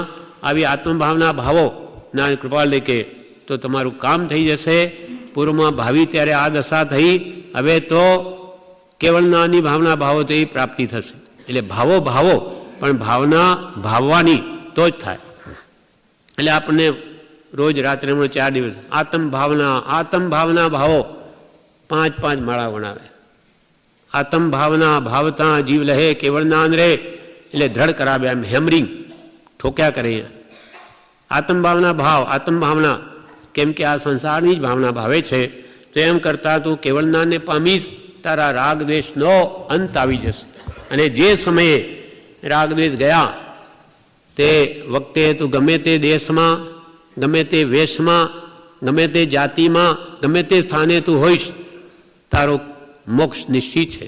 કૃપાલ કે રાગ દ્વેષ જે ક્ષણે જાય તે ક્ષણે કેવળનાન અને કેવડી થયેલો આત્મા મોક્ષમાં જ જાય. એટલે આપણને બહુ ટૂંકો, સરળ, સીધો, આરાધી શકાય એવો મોક્ષનો ઉપાય આપણને બતાવ્યો છે. અને ખાલી ભાવના ભાવવાનું કે છે તો પ્રભુશ્રી કે ભાવનાના ભિખારી નહીં થવું. ભાવના તો મોક્ષની જ રાખવી, જન્મથી છૂટવાની, તો એ સમય જરૂર આવશે. આ પ્રમાણે વિશેષ આપણે આ પત્ર પૂરો થયો. વિશેષ